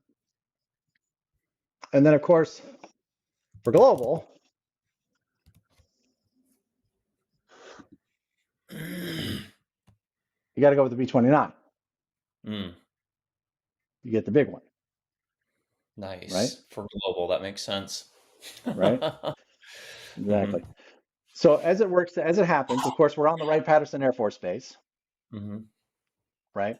And so the hotel, as you might imagine, has a lot of aviation-themed stuff. So the rooms that we're going to be playing in are the B-17, the B-25, and the B-29. Oh, Like cool. those are the. So if you were to break our conference, like our big conference room, into 3 rooms, like with the breakout like air walls, that's what they're called. There's the Strata Fortress, and then the B-20, the B-25, and then the B-17. Oh, nice. I'm a sucker for a theme. Theme. I'm a You went sucker with for the a theme. theme. I like it. Right, exactly. So anyway, so and I do have 3 of these. I got a whole squadron of these. The box is like pretty substantial. So pretty cool. So So I'm the excited about 2-player that. team wins, and they have to split the third one then. No, if that happens, I'm keeping the third one. You keep. Oh, okay, I got it. The Gear Force will actually be a thing. I'll actually start keeping the pieces. Okay, so I think that's very cool. We also have prizes that are cool for second place. We've got some really nice die-cast trophies. They're not in yet. I got one, but I didn't want to show because it's still in the box. But I got one. We're going to put those on plaques and stuff. So should be pretty cool. So those will be for second place. Okay. Well, chess clocks. We will be using chess clocks. Let me see if I can find my time study real quick. I made a big spreadsheet about it. There are a couple I've only of got 7,000 windows open. Yeah, there were a couple of questions. Mike Davis had a question about time limits earlier also. Yeah. Okay, so let's field some questions real quick. Okay, so am I going to play? No, I'm not going to play.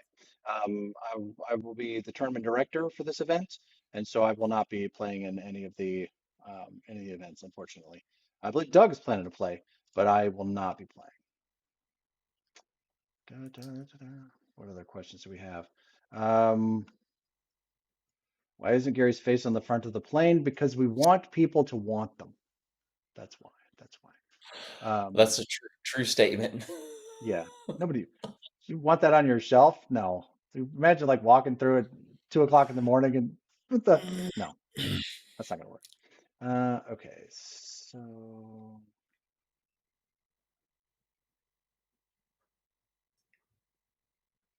yeah, Swiss tournament. Okay. Mike Davis. Okay, so question. By the way, if you don't know Mike Davis, he's Greg Smorey's number 2, runs helps run the ANA tournaments at Gen Con. At Gen Con, as you know, everything has a time limit. Will that be the case here as well? Yes. So with the exception of rules for Swiss pairings, because that's different than what's happening at Gen Con, all of the rules will be, because this is a qualifier for the Gen Con event. So it doesn't make any sense for us to have rules that are different than what's going to be happening at Gen Con. So for the most part, the rules that we'll be using are the same rules and setups and everything else that you would use when you go to play in the follow-up to the qualifier for the World Championship, right? So if you're familiar with the Gen Con rules, then this will be essentially that same rule set. I don't have any particular changes that I'm planning to make in terms of time limits or win conditions or anything like that. In fact, we'll be using the same newer the change that happened in global with the Russians being able to take a last turn to try to take a victory city at the end. We'll be using that as well because that, in theory, presumably will also be in effect Gen Con 2026. So it'll be the same there. So we'll be using essentially the same rule set that you can find on S'more's website. Headlesshorseman2.com, I believe, is the website. We'll put that in the comments. But it's also available on our Discord server. All the PDFs are there. So if you go to the tournament section or event section, there's a thing that says tournament rules. You can click into that and find all of the rules for all of the versions of Axis and Allies that are the Gen Con rules. So That makes sense. right? Yeah. With 24 spots per game, will everyone that attends be able to play all 3 games? Yes, because it's a Swiss pairing format. So you were never eliminated. If you may be 0-2 when you go into Sunday if you haven't won a game yet, but you may go all 3 games and not win a game. And if that's the case, then there will be a consolation prize for the person the team that goes 0-3 will have something specially for them to make sure that their experience is nice. So yes, but absolutely. So there is no elimination in Swiss pairing. So that will definitely be. You'll get a chance to play all 3 games. You shouldn't have told them there's a prize, man. People will be throwing games left and right to get that. It won't be that good of a prize. I'd rather have the B-29. Let me just say that than the prize that we're going to give away. Where do I get your shirt, Doug? Where did I get my shirt from? Oh, where do I get it? I kind of answered this. So this is the shirt that I'm trying to get it in the center here. Greg had for Gen Con. I was giving Greg a hard time at Gen Con as many times as I've played there in the Spring Gathering. I only own 2 Axis and Allies shirts. I was like, how is this possible? So, but I got one this past year. So this is the Stalingrad shirt that he had made for Gen Con. Greg always does has these amazing shirts made every single year for Gen Con. So I was lucky enough to get one of them this year. Yes, I think I got my first shirt from Greg this year. I've been, I don't know how many years now, but I think this year I got that same shirt. I think this was the first year that I got a shirt. Or no, I got the World Championship shirt in 2023. So I did have that one, yeah. So yes. Tracy sent me. Here we go. Thank you, Tracy. Okay, so we'll talk more about this in a second. I have my report from the current standings for the time study, but let's answer a couple of those questions first. So, what else have we got?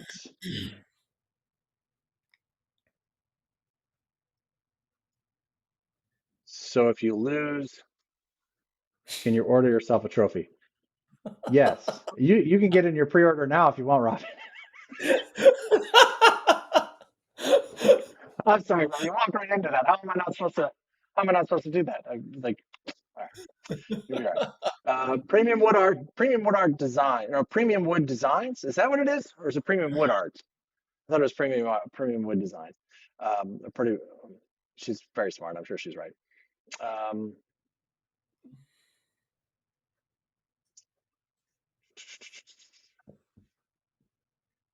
There's not a Gare Force shirt, not yet. We'll see. Though, all right. So here, this is probably a good time to talk about it. So I've already loaded up a new shirt on our Etsy store. So Jamie, can you drop the Etsy link in there? And we will be selling these shirts on our Etsy shop. So if you want to order one of these and have one for your very own that you can use to wash the car with or bring with you or wear to your own events. I've got a different take on event t-shirts. There's a hot take on event t-shirts. I don't understand them because if you go to an event and you buy an event t-shirt and then you wear it, it's out of date, right? Like it makes more sense to me to buy the event shirt before the event so that you can wear it and advertise for the event that's upcoming. Doesn't that make more sense? Am I crazy? Am I crazy? Yeah, but it's like you're a little crazy. Eh, I mean, I don't know. I mean, I guess I understand the words that are coming out of your mouth. So I will tell you It's what I like want to do. Go it's ahead. like, hey, I went to Gen Con or I went to Battlefront Dayton. I have a shirt to Right. say that I was there and it did this thing, Right. It's like when you wear So it's a souvenir. yeah, a little Right. bit, yeah. It's a souvenir shirt. I totally get that. But as someone who's putting together an event, I would rather you be wearing the shirt before the show. So that when you go play on Saturday with your buddies, they're like, oh, what's that shirt? Oh, that's Battlefront Dayton. Oh, let me tell you all about it. Got these really cool things, and they're going to go in badges to Gen Con and blah, blah, blah. Like, to me, that's the more effective because it's a marketing expense, right? Like I don't make any money on these shirts. Like I think my profit on the shirts is like $2 or something, and I end up having to pay taxes on the $2. So I don't make any money on the shirts. So it's a matter of like Yeah, for I get marketing it. expenses, That like makes sense. It's like marketing. You got your marketing hat on, but I have like my, I went to Canada and I got my Canada shirt, like sure, I hiked the canyon. right. So these shirts will be available. This is on the back. I think this is the right shirt. Yes, it is. But the HeroScape logo will be different. This is the older HeroScape logo. I've been told. I didn't know when I made these shirts. So there'll be a different HeroScape logo. Good job, Gary. Now that we're official, they gave us all of the proper logos and stuff. So now it matters. But all right. So yes. So there's the Headless Horseman link.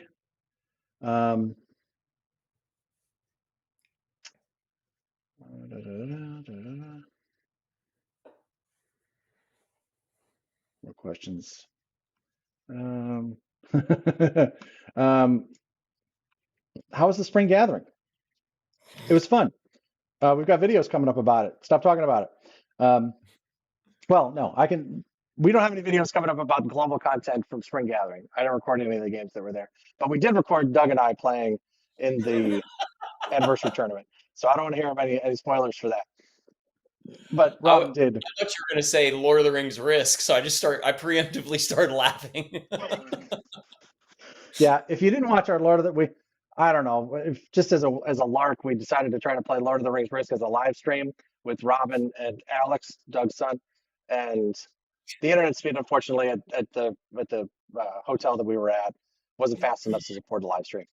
So we ended up recording it and producing it into a video later. But the punchline was that Alex is he's not a nice kid. I'm just gonna say it. He's not. He's mean. He's mean to me. He wouldn't. He took me to Sphere with two guys. I rolled in with 16 dudes. Lost every one of my guys to his two guys. I think he Never got a one hit. of his guys. I think he ended with one, if I remember Maybe. correctly. Yeah, he ends with one guy left. But he completely annihilated you. I've had some bad dice rolls in my life. There's no doubt about that. But that one, like statistically speaking, that had to be right up at the top. But Robin and Brian Hyde and Tracy Hyde won the global tournament at Spring Gathering this year. So congrats to them. You know what? We'll even give you the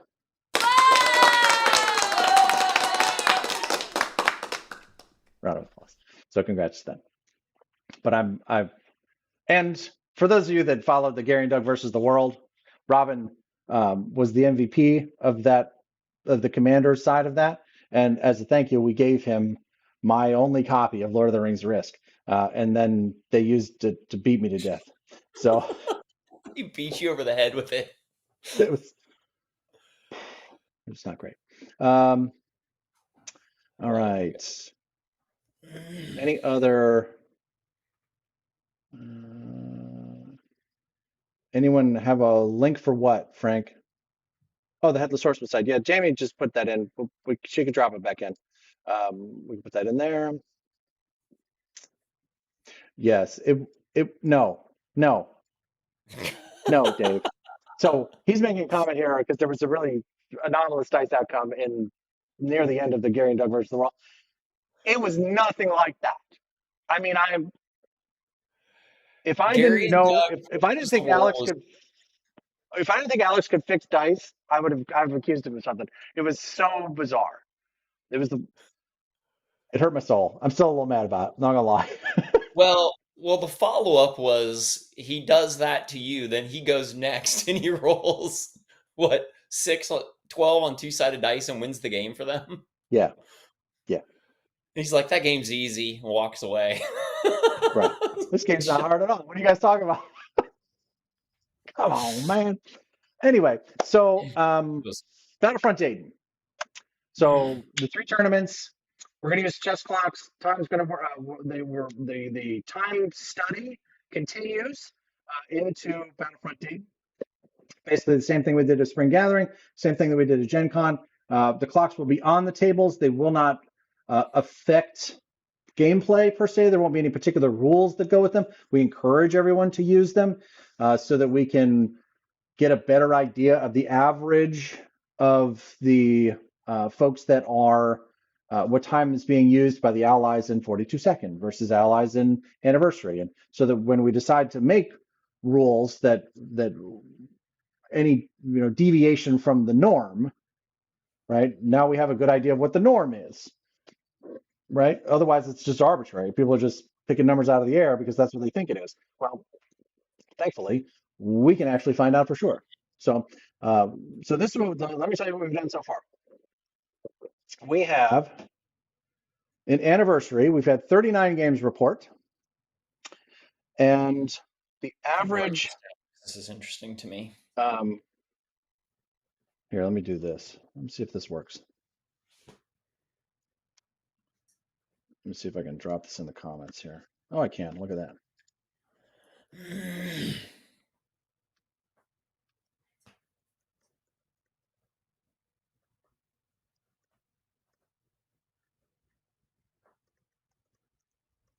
Okay. I know a lot of people have been asking about this. I've just been so busy with everything else that I've been a little remiss. Okay, so the anniversary, the current time study results, we got 39 games reporting. The Axis used an average of 2 hours and 40 minutes. The Allies used an average of 2 hours and 27 minutes. And the average total time is 5 hours and 7 minutes. So we had some games that ended in resignation. We had five of those 39 games ended in resignation. So that has a tendency to skew the average down, obviously. The average bid, a lot of people wanted to know kind of how this went. The average bid, this is again at Gen Con and the Spring Gathering combined. Let me get this off here. Just statistically speaking, I would be really interested to know what the numbers would be if you removed the resignations. Because if someone resigned after 2 or 3 hours, that would drastically change that number. Anyway. Yeah, I think I did that. Let me look real quick.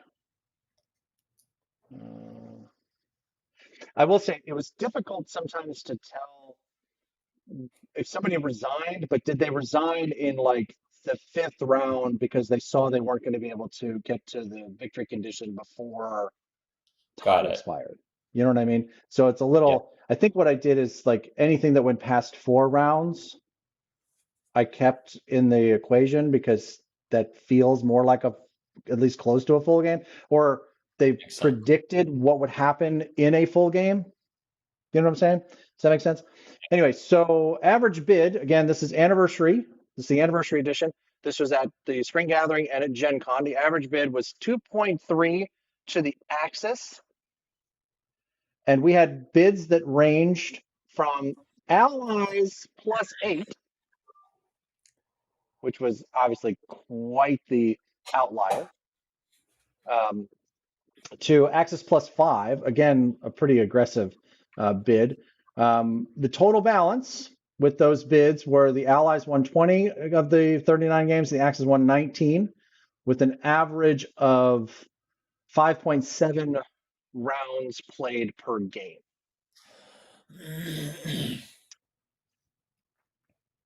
So most games made 6. And again, this took out any resignations that were, I think, 3 rounds or less. But I don't think there were many of those. Everything I think went to at least through round 3. Most people went to round 4. Okay, So this was really interesting to me for a couple of reasons. One, I mean, the time is skewed Axis using more.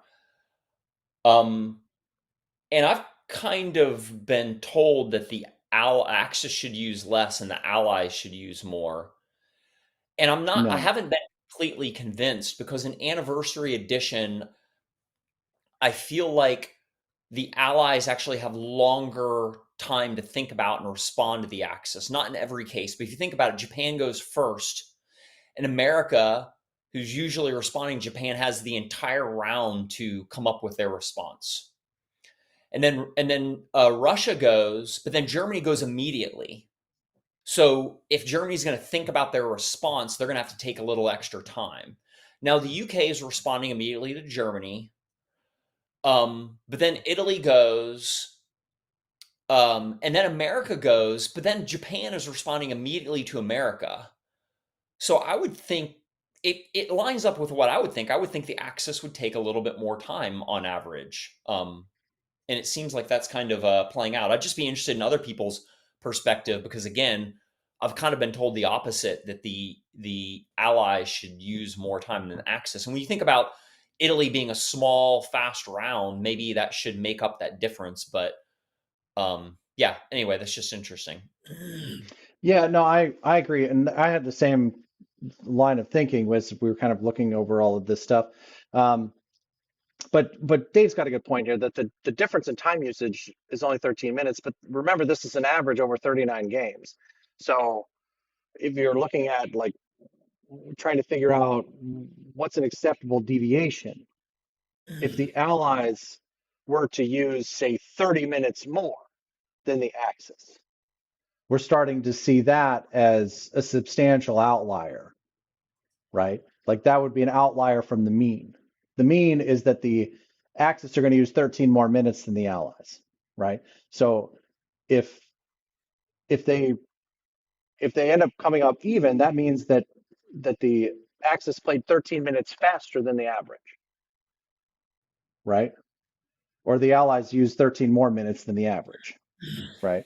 So if you had the Allies on the clock that's 30 minutes different than the Allies, then that's 43 minutes from the average.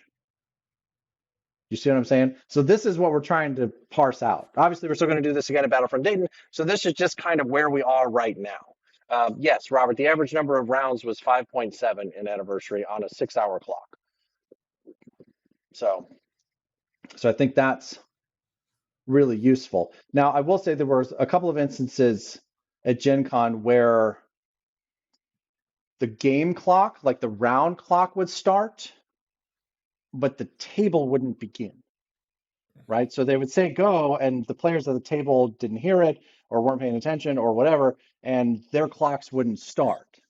So they may end up having less time to play overall, which may have affected how many rounds we're able to get in, because the game clock and the play clock didn't start at the same time. Yeah, So it's not. that may have a little bit of a variation of what we're doing here, but it would be the same for both sides. So it's not like you see what I mean? So it's a little bit of back and forth. Yeah, just one other point, and I know it's not all things are equal, because it's a 6-hour game and this is averages 5, 7. But I mean, if you think about a 13-minute difference, assuming that you're playing from the same time bank, that's really only about a 6-minute difference. Like if I'm the Allies and I take 6 minutes more, and you take 6 minutes less as the Axis, it's like, you use that time instead. It catches up to itself pretty quickly. So it's not a big difference. I just think it's interesting. Yeah. Yeah. Okay, so Frank's got a couple questions here.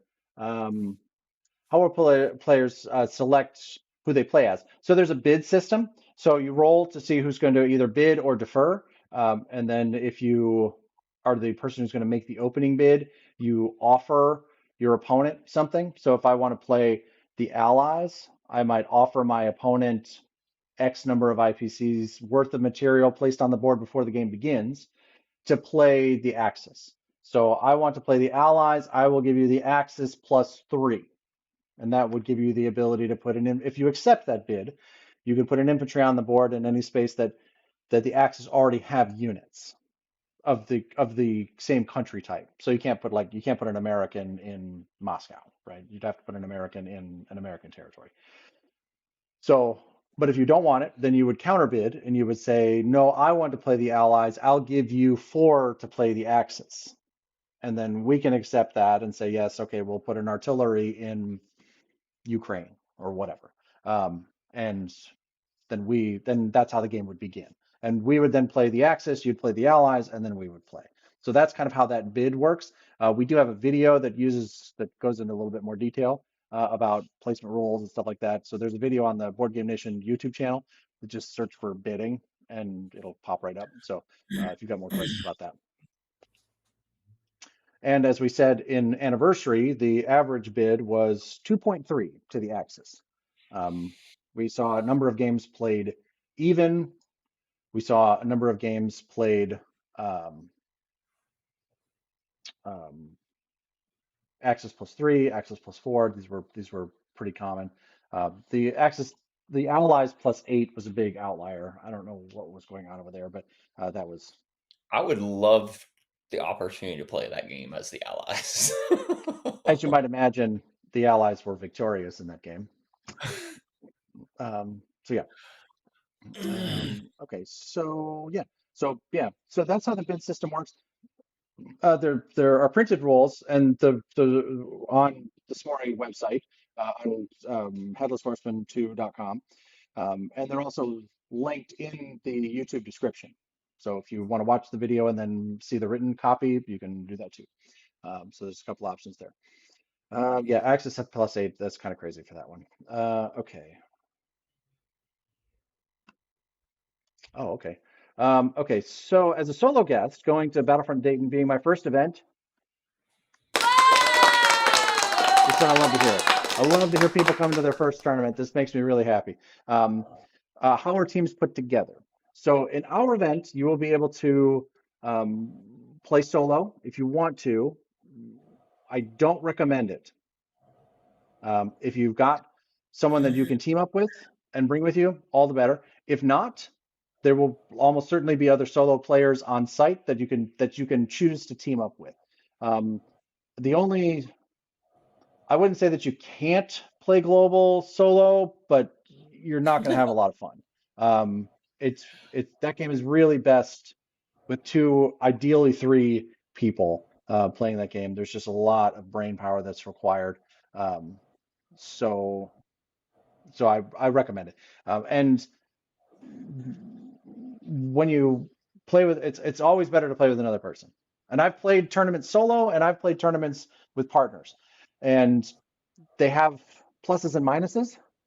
If you're playing solo, you don't have to argue with anybody, but if you are playing with partners, you've got somebody that can catch your dumb mistake or stop you from being, as we said over and over again this year, is this too clever? This feels like it's too clever. Yeah, that's probably too clever. You should probably not do that. Yeah, let's just do something smart, not clever. Right. Yeah. So yes. So You got to we're rein super Gary in excited. sometimes.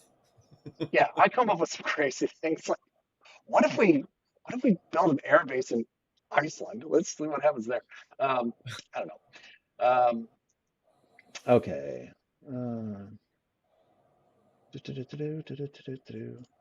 All right.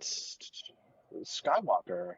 This will also be your first A&A event, but not on a board or tabletop game tournament. You get the applause too, brother. Anybody that's this is your first tournament, chime in here and we'll make sure that we get all your questions answered. This is what we're here to do today. Here's a good question. But it's from Greg. How will a solo player fit into a 24 players total and the amount of teams in the Swiss brackets? So we will figure that out on site. This is absolutely a fair question. We will encourage people to team up, but I'm not. If somebody is dead set on playing solo, I don't feel like we have to make them because we can go. We don't have to play 24. We can play 23. We can play 22. We can play. We can instead of having 12 games because we don't have a bracket system. We can increase or decrease the number of games that are being played without it being. Couldn't you end up with an odd number though? If you had 25 teams, you'd have 12 playing 12, and then you'd have an extra person. Right, and we would sort that out day of. The objective, of course, play is Gary solo as the tournament organizer. Right. We will have someone on standby that if they need to sit in to play, they will. This is John Bosch. So John is coming primarily as a volunteer, but he's also there as a proxy if he needs to, as a shill. If he needs to sit in on a game, he can do that. So, which is fine, and we'll make that work. I've run not Axis and Allies tournaments, but lots and lots of events that have run on Swiss pairing formats. And even if you end up with an odd number, there's ways to balance it out. So absolutely a fair question, but we will certainly make it work. I will say, Mike has a comment after that. Playing Axis and Allies in a tournament solo is not recommended. Yeah, absolutely. Second that. My first tournament was at Gen Con, and I got randomly paired with some guy and didn't know him. And it worked out pretty well. We did well. And if I would have gone in by myself, I think it would have been bad. Yeah. So you don't want to play by yourself, if at all possible. Yeah. Absolutely. Yes, this is a really great suggestion, Paul. So can you get solo players in touch with each other to talk general strategy with each other before the event? Absolutely. This is as soon as we're done here, I'm going to create a channel on our Discord server underneath the events. I already started one for people that are looking to travel together because I know there's a lot of people coming from Wisconsin, a lot of people coming from Michigan, that it may be helpful, and several coming from Tennessee, and it may be helpful for them to be able to carpool. So I created like a travel carpool channel there, and we'll absolutely create the looking for a partner for Battlefront Dayton or beyond, like looking for a partner to play with. And again, the other thing, and I feel silly, and I haven't mentioned this the entire day. We're celebrating 20,000 subscribers on YouTube, which is fantastic. But we also now have over 500 people in our Discord server that are actively in there using the Find a Player and meeting new people and setting up games and learning about their community and it's like all over the world. There's people that are connecting, which is really, really gratifying. Like that makes me really happy. So I'm hoping that that continues. And I think there's one other Discord server that is focused on Axis and Allies that has more people in it than ours, and it might be the Renegade server. I think they've got like 2,300 or something. But they don't facilitate the Find a Player thing, which is kind of the thing that we've kind of been known for. So if you get a chance to check that out, make sure that you follow the link that James is about to drop in the description to go check out our Discord server. So yes, we'll absolutely set that up forthwith, Paul. Excellent suggestion. Thank you. I might need that to find someone to team up with. I know. I can't play. I'm a tournament director. I can't play and direct at the same time. It's against my morals. All right. So Greg has an observation here. In my 31 years of running A&A events at Gen Con, Origins, and the Spring Gathering, only once did a player win as a solo player. It is grueling, and you don't want to try it. That is sage advice, my friends. Sage advice from a guy who's been doing it for a while. Yes, Tommy, thank you for being here. He is here to vouch that the Discord server is awesome. And Jamie, of course, is spot on with the linkage. All right. We talked about the new accessory that's coming, and that's super exciting. And that I'm not kidding when I tell you that this is very cool. I think it's very cool. I hope everybody enjoys it as much as I have enjoyed learning about it, but I can't tell you about it. But it's going to be very cool, and I'm excited. And it's very rare that we got permission to basically make prototypes of this for everyone to interact with, to use at Battlefront Dayton 4 months before they'll be available to the public. Like, That's cool. so it's very, very cool. But they will be very secure. They will be numbered. They will be stamped. They will come back to me. It'll be very secure. So consider yourself whatever. So now, yes, Tom's still watching. So Tom's watching me. He's already telling me to shut up. I've already said too much. All right, I'm moving on. What else have we got? We got the prizes to give away still. What else? Is that it? That might be it. So, yeah, so we've got dates and times for the events. So on Wednesday, what am I talking about Wednesday? I'm thinking Gen Con all of a sudden, like everybody starts on Wednesday, tournament starts on Thursday. All right, so what's going to happen is the doors are open on Friday at noon at the Hope Hotel. Okay, this is November 7th.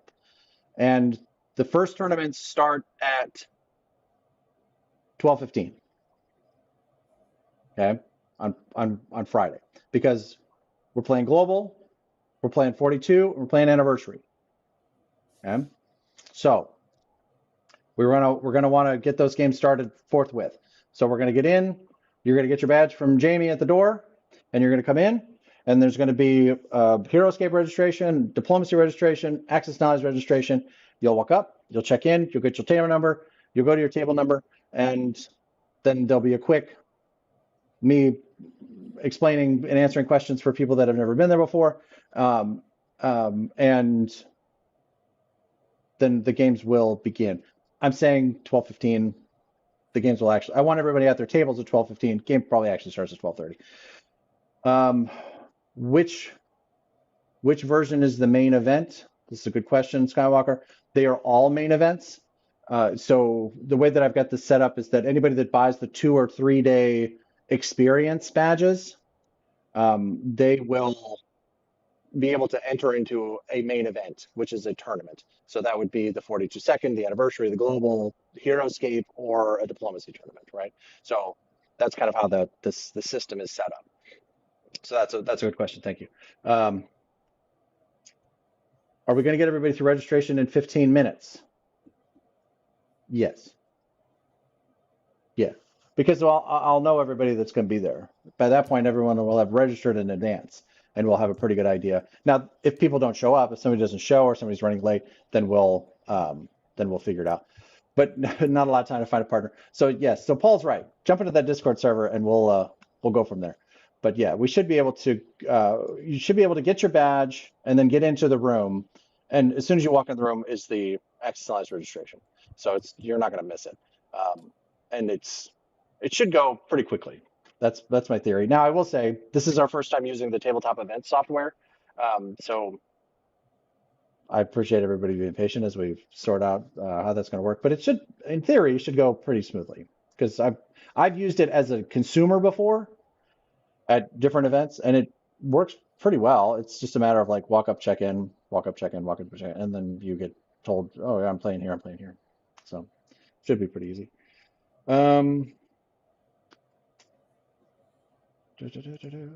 Mike's got a question.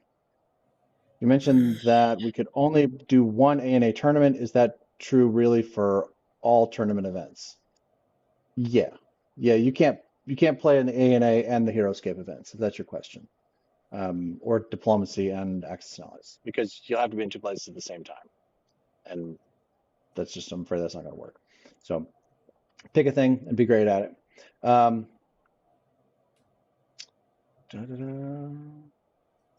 Yes. Are there going to be casual non-tournament ANA games to play? Yes, there will be. We will have Stalingrad, we will have North Africa, we will have Guadalcanal, we'll have 42 Second, we'll have Anniversary, and we'll have lots of other variations that, including Young Grasshopper and BBR and Kings and Kaisers, which is going to be really exciting. So once again, and I should have been saying this before, the anniversary tournament will be properly known as the Historical Board Gaming Anniversary Tournament, as they have sponsored that event. So thank you to Mr. Doug Friend for sponsoring that. And Rich Johnson of Combat Miniatures has sponsored the 1942 Second Edition Tournament. So that will officially be known as the Combat Miniatures 1942 Second Edition Tournament. We are still looking for, if somebody's out there and wants to sponsor the global tournament, that is certainly an option that is out there. If you would like it to be the your company name here, global tournament for Battlefront Dayton, we would certainly love to have you on for that. Yeah, there's going to be, we'll have Guadalcanal on the schedule, so that'll be good. I really like Guadalcanal. I think Guadalcanal is one of my favorite campaign level games. I think it's just, I really enjoy it. Can you walk in or just show up? Yes, you can do that. But obviously, seating would not be guaranteed at that point. If there's a space for a walk-in to play in one of the tournaments, fantastic. If not, then we'd direct them to one of the casual games. So what do you get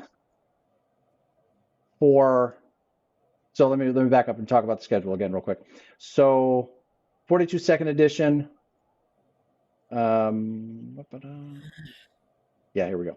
So, what the heck?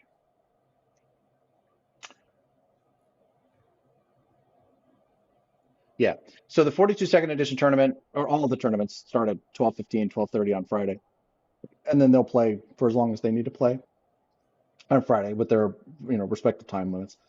On Saturday, the anniversary tournament is going to start at 11:30 in the morning and be done by 5:45, and then the 42 Second Edition, they've got the early start on Saturday, so they'll start at 8:30. They'll be done by 1:30, so they'll actually have the opportunity to play more of the demos. So if you're really interested in playing the demos, play in the 42 Second Edition tournament, because you're going to have a lot more time on Saturday afternoon, because your game is going to be shorter, right? So then the global, of course, starts at 8:30 each day. And then the on Sunday, anniversary's got the early start. So they'll start at 8:30 on Sunday. They'll be done by 2:30. That'll give them the afternoon to play any of the demos and stuff. So on Saturday, if you want to get up on Saturday morning and you're an anniversary player, you can get up on Saturday morning and play in some of the demos on Saturday morning, or you can play in them on Sunday afternoon. It's kind of the idea. And so I'm trying to control the flow into the demos, right? So that it's not everybody gets out of the demos, or not everyone doesn't finish their tournaments at the same time. So that there's demos in the morning that people can enjoy, and then in the afternoon. With the global guys, like, you're in it for 9 hours or 8 hours or whatever it is, So we do our best. But as a thank you to our trusty dusty members, on Friday nights, we will be having a Board Game Nation member-only meet and greet with our fantastic special guests, including Mr. Larry Harris. Matt Hyra will be joining us. Thomas Haver, who you just met and is the co-designer for Era of Empire. And then Rosco Schock will also be there, who is part of the new diplomacy mystery game. So we'll have those guys all in a room, and if you want to stop by and say hello and shake hands and tell your story, or learn from them, or just have a conversation with some very cool people, then there is an opportunity to do that on Friday evening. We'll have some light desserts. We're still working with the catering people to see, because it'll be kind of after dinner is the idea. And so we'll have dinner, and then we'll have this meet and greet. And then after that, we're going to do that crossover demo session that we talked about before. Axis Now Allies players go learn how to play diplomacy or HeroScape. HeroScape people come and learn how to play Axis and Allies, and we'll recruit them to the dark side, and we'll get them to play our game, which is which is fine. So that will be Board Game Nation members only. So if you are interested in partaking in that, you can click that join button and become a member. The other big perk is that for being a member is we'll be opening registration to members first. So there's going to be a limited number of Imperial Borders demos, unfortunately, because we're only going to have the one copy. I think there's going to be a limited number of War Room demos. If that's a game that you've always wanted to figure out how to play, we're probably going to have a limited number of those.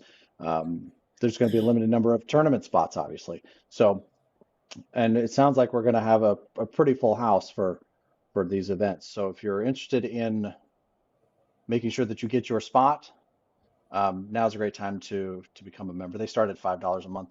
If you want to do that, you need to be a member now, and you need to be a member at least until the day the Battlefront Dayton begins. So humor me at least that far. I appreciate it. But awesome. I'd really like to get a Imperial Borders demo. That interests me a lot. I was part of the Kickstarter, and I just didn't have a chance to get to the demos that Greg was running at S'more Swamp and Gen Con. I'm really excited about it too.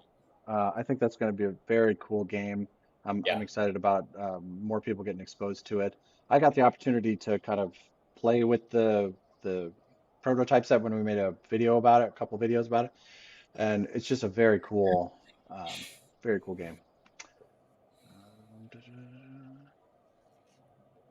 Right. So this is a good point. So it'll be demoed, though there are enough people who play it that you could do a casual game, I bet.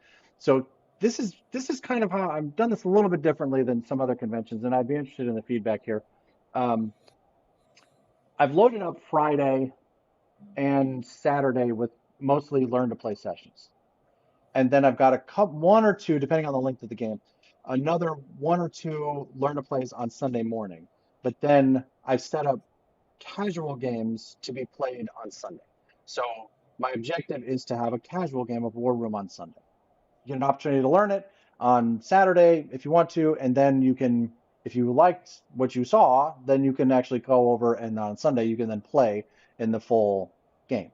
Or one of the smaller scenarios, I think, is what they're planning, because War Room, like, it breaks down into, I think, 4 or 5 different scenarios that are, different lengths. But that's kind of the plan that I've had in terms of how to manage people wanting to play casual games versus just kind of sample, right? Well, most of the samples will happen on Saturday, some on Friday, maybe 1 or 2 on Sunday morning, but then Saturday or Sunday afternoon, you may have people playing in the casual games. So that's kind of playing the half version of Song for War, right? That might be something that you do on Sunday. So I think that's pretty cool. So yeah. Yes, Mike. So will there be any open table space for anyone to sit down and just play a game, not at a specific time? We will have casual game tables that people can walk up and grab something from the library and play. And the library is basically what you see behind me. If you want to bring a game and make it available for people, that's cool. But this is basically what the library will be. I'm bringing a truck. So this is how it's going to be.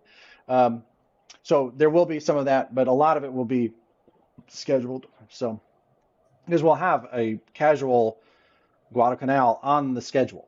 So if that's the thing that you're interested in, we'll make sure that that's on the schedule, and it will be scheduled for one of those casual tables. So we'll make sure that there's space for people to, to just plop down and play a game of Wingspan. Okay, cool. I'm for that. But a lot of it will be also scheduled, because my hope is that when people show up, they've got a slate of things that they're planning to do.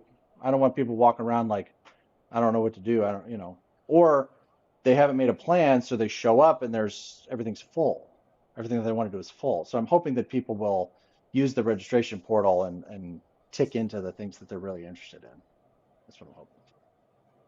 So we'll see how it goes. Oh, there you go. So Greg says there's a small chance that he might be there on Friday for a few hours. That would be great. We would love to see you stop by and see the folks. Say hi to Larry. Larry will be there, and Matt and everybody else. So we'll have another special guest. Maybe you'll come by for that meet and greet on Friday night. Come by and hang out with us for a little while. I'm working on some kind of fun stuff there. Yes, Brian, this was unavoidable. If Global starts at 12:30 on Friday, will that conflict with the meet and greet if the game goes the whole time? Yes. Yes, it will. But this is why you have teammates. You got to whoop them So fast, man. You got to right. destroy them quickly. That's exactly right. But yeah, unfortunately, this was unavoidable. The global game is just so long that it's hard to. I can't schedule everything around those events as much as I would like to. So hopefully, people will be able to step away from their game for a couple of minutes to, come in and grab a snack and say hi. But yeah, so unfortunately, that's going to happen. So that's the events, the tournament schedule. I told you about the meet and greet on Friday, but what is open to the public or to everybody is going to be on Saturday at, let me pull up my thing here. Yes, I got a whole giant spreadsheet that I built. It looks like a clown threw up on a spreadsheet. Okay, so on Saturday from 6 to 7. We're going to do a signing session with our special guests. So I know everybody's going to want to get have Matt and Larry and Tom and Rosco sign their games and their boards and all that kind of stuff. So we're going to try to organize that a little bit. So otherwise, it's just chaos. So what we're going to do is we're going to set up signing sessions, and like I said, from 6 until 7 on Saturday evening, and then again from 5 until 6 on Sunday. We've got a room that's just across the hall from the main conference space where you can bring anything you want to have them sign, except for checks. I don't think they're going to sign any checks for you. But we are asking, as a means of stopping somebody like me from showing up with 30 games, we are asking for a donation. So it'll be $20 for the first thing that you want to have signed, and then $10 for everything after that. This stops somebody from showing up with like 30 things, and the whole thing's for charity. So it's more just a matter of like letting Larry walk around the room without having to sign everything that somebody shoves in front of him. You know what I mean? So that's that. We went back and forth about like the pricing of this. We wanted it to be enough that it mattered, but not so much that everybody was going to freak out. You want to get a couple of things signed, cool. You want to get 10 things signed and give them away for Christmas, fantastic. You'll be making a donation to, I think it's going to be Blue Skies. Where was that? It is a Blue Star Families. That's what it is. Blue Star Families. They are a charity that helps military families in need, and they're a big Hope Hotel, where our event will be held, is a big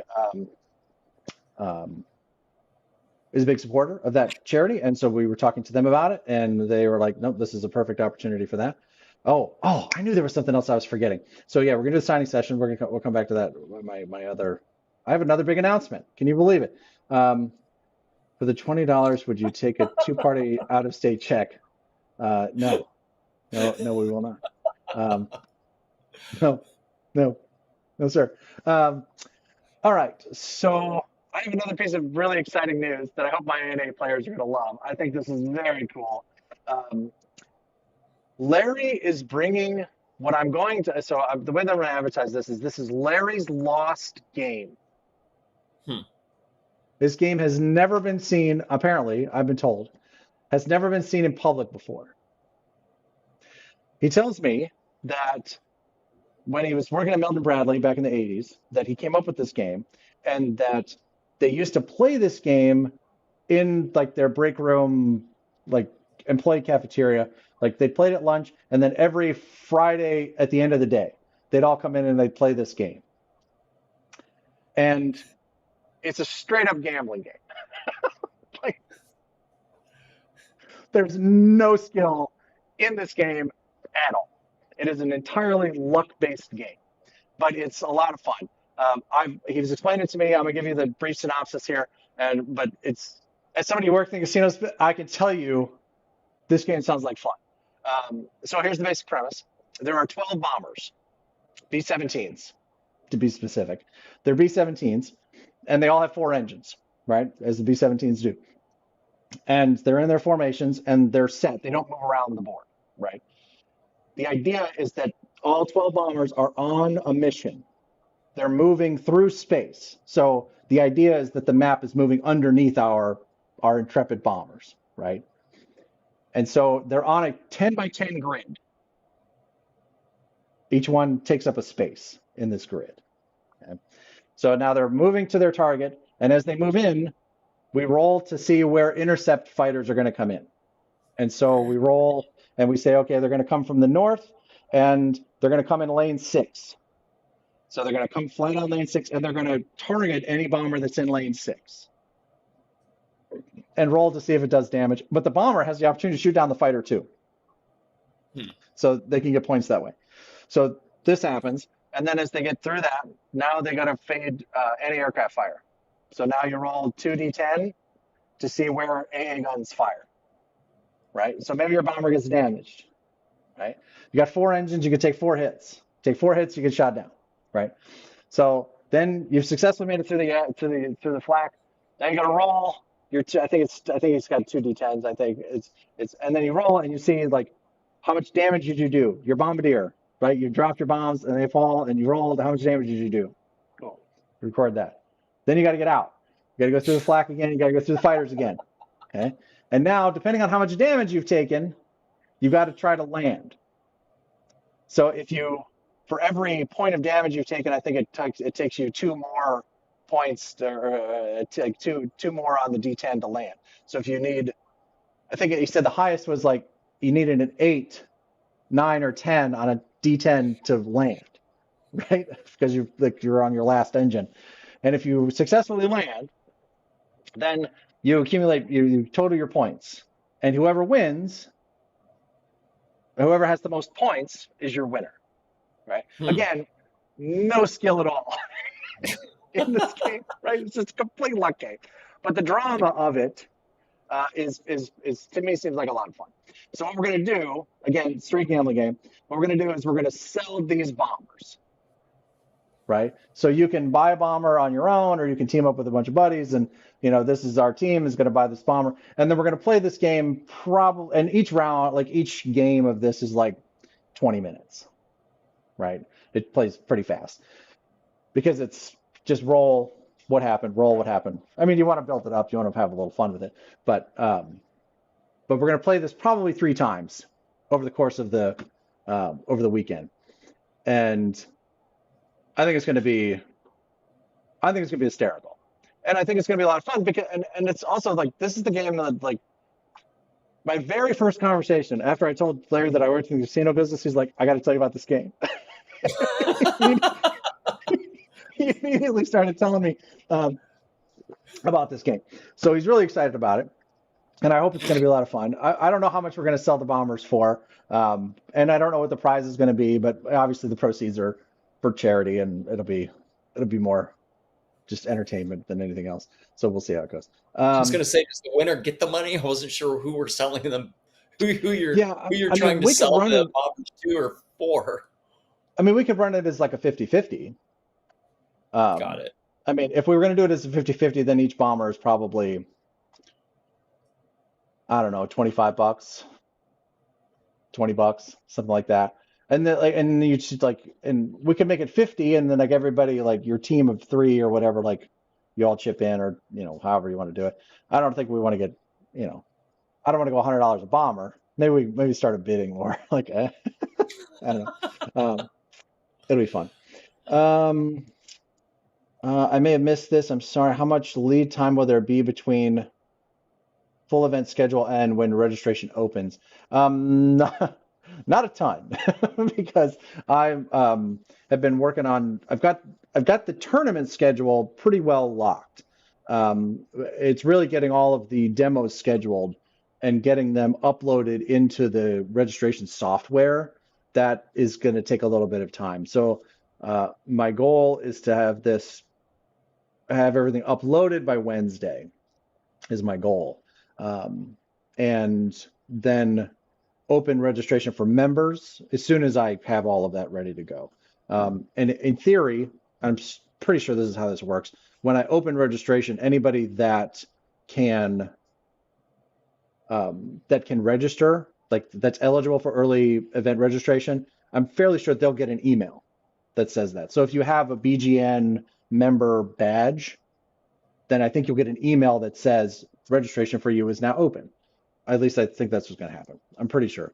I just have to make sure that that's what happens. And then you'll know that you'll be able to click in and then pick the events that you want to sign up for. So I think that's going to be good. Greg, will games played for tournaments be provided, or will players need to bring copies of the games they want to play? There will be no need to bring games. We have games that we will either have or will be provided. So there will be no need to bring games. You can bring dice if you want to, but we're gonna limit that to D6s only, please. There's been some creative options out there in terms of people bringing D12s that are actually only have 6 sides on them, and that's confusing as hell. We don't want any part of that. So they have to be D6s, please. I'm cool with the attack dice. Yeah, D12s, I'm cool with the attack dice. I don't like the red, white. I know, and I'm not going to get into how anybody does any of this, but personal preference. I don't like the red, blue, yellow dice. Black. I don't like that. Black. I don't like that. With like the spots on. No, I like I like how the Renegade dice did it. With the numbers on them, so at least I know when I picked up the die that that's supposed to be a 2. Thank you. So yeah, I think so. No, games will not need to. You'll not need to bring any games with you. Okay. So man, it's a lot. I think that's like, I don't know what else you want out of an Access Allies event. Larry Harris, we got games. You have a lot going on for this event for it to be like 2.5 days, Gary. I know. So I think it's really exciting. A lot of great. I think there's going to be some really great tournament play. We got a ton of new players coming, which I'm really excited about. A lot of young people coming, which I'm really excited about. We're going to have a couple of special prizes, acknowledgments for the best father-son team, so that whichever father-son team, son being under 18. Sorry, John and Randy. It'll have to be the junior of the pair will have to be under 18, but we'll have a special trophy for best father-son team outing. We'll have a best ambassador, so people that are out there recruiting people and bringing people in, we'll have a special award for them. And what were the other ones? We talked about a couple of other ones, but I can't remember what they are right now. So we'll have to hold on to those. See, I knew this was going to happen, Dave. I knew this was going to happen. Can there be a mother-daughter team too? Yes, because the award is actually, I've already said, it's the Generations Award, not necessarily father-son. So it's more. So even if it's grandfather, grandson, generations. That's the idea. So yes, it can be mother-daughter team too. And we do have a mother, father, daughter team coming that I believe we're planning to play global. So that should be pretty cool. Yes. I think that's very cool. Yes, new players. Always been our primary goal, getting people into NA. I think that's great. That's where we are too. So should be good. And anybody want to win some prizes? I think it's time to win some prizes. So let's start with the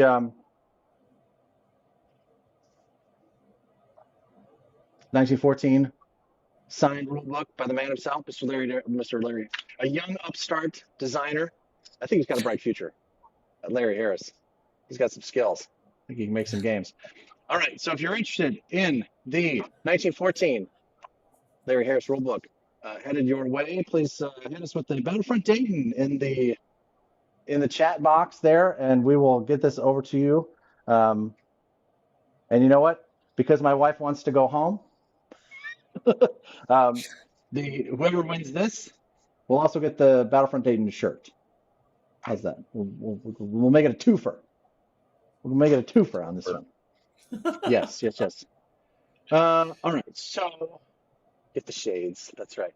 So Battlefront Dayton. Let's hear it. If you're interested in the 1914 rulebook and the T-shirt, the T-shirt you'll be able to pick the size and the color that you want because I know we've got some smaller people and some bigger people. I'm rocking a 2X right now. What's happening? That's what you get. I don't know. Did I make it weird? I feel like I just made it weird, but that's all right. All right. We got a lot of people in here, which is fantastic. I'm so glad everybody's still hanging out with us. We really appreciate everybody being here and being supporters of the channel. 20,000 subscribers, 500 people in the Discord server looking to find other people to play with. Today, to celebrate with us and to learn more about Battlefront Dayton. All right, so time for Your audio, for me at least, just went mostly away. Have I gone away? Yeah, I can barely hear you. Okay. Something just crashed in my computer. Yeah, Mike got quiet. Someone else said it. How about now? Am I there? I mean, I can like barely hear you. All right, let's try this. Oh, that's interesting.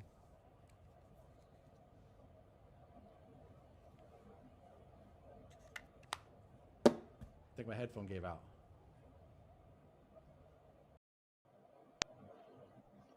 Am I back? Yes, you're back now. Hey, all right. Sorry, my headphone died. And then it went to a, it doesn't matter. Okay, so yes, we're back. Sorry about that. So that should be better. Thank you for letting me know. All right. So here we go. Let's get in the Battlefront Dayton. I'm not looking. What did I get? Mitchell Bay. You, my friend, are taking yourself home the signed Larry Harris 1914 rule book, and you get your pick of a T-shirt. Mitchell Bay, thank you very much. Make sure that you reach out on the Discord server, message me, or through the Facebook page. One or the other. Those are the best ways, and then we will figure out shipping and all of the whatnots and the wherefores for that. So congrats. That's awesome. I hope you're going to be joining us in Dayton. You'll have a snazzy shirt to wear when you do. Very cool. All right. It's time for the big one. I've been saving this. I knew when I bought this thing from in that game swap that I was going to be giving this away at some point down the road when there was a big event. Jamie is already signed up. She wants to win. She's already clicked Battlefront Dayton in her thing there. There we go. It's time for the big one. Conquest of the Empire. Wow. The classic Game Master series games. Signed rulebook and box top. That's pretty rad. What else do you want, people? I don't know what you want. This is what we got. You're getting yourself some history memorabilia right here. All right, we're clicking. We got the Battlefront Dayton. People are clicking in there. We're doing the thing. Oh my God. All right, Chris Mason has joined us. Great to see you, brother. Bob is here. Mike Davis chimed in. He wants it. S'more wants it. All right, here we go. Are we ready? Exciting. This is a big one. This is worth a couple hundred, maybe not more than 600, but yeah, $599.99 tops. Absolutely, not a dollar more. Not a penny more. Not a penny more. That's right. Here we go. I'm scrolling, and stop. I hit Robert Phelps again. Robert, I'm sorry, you can't win. You already won today. Sorry. All right, here we go. Drum roll again. I'm scrolling. Boom. Lucky No 888.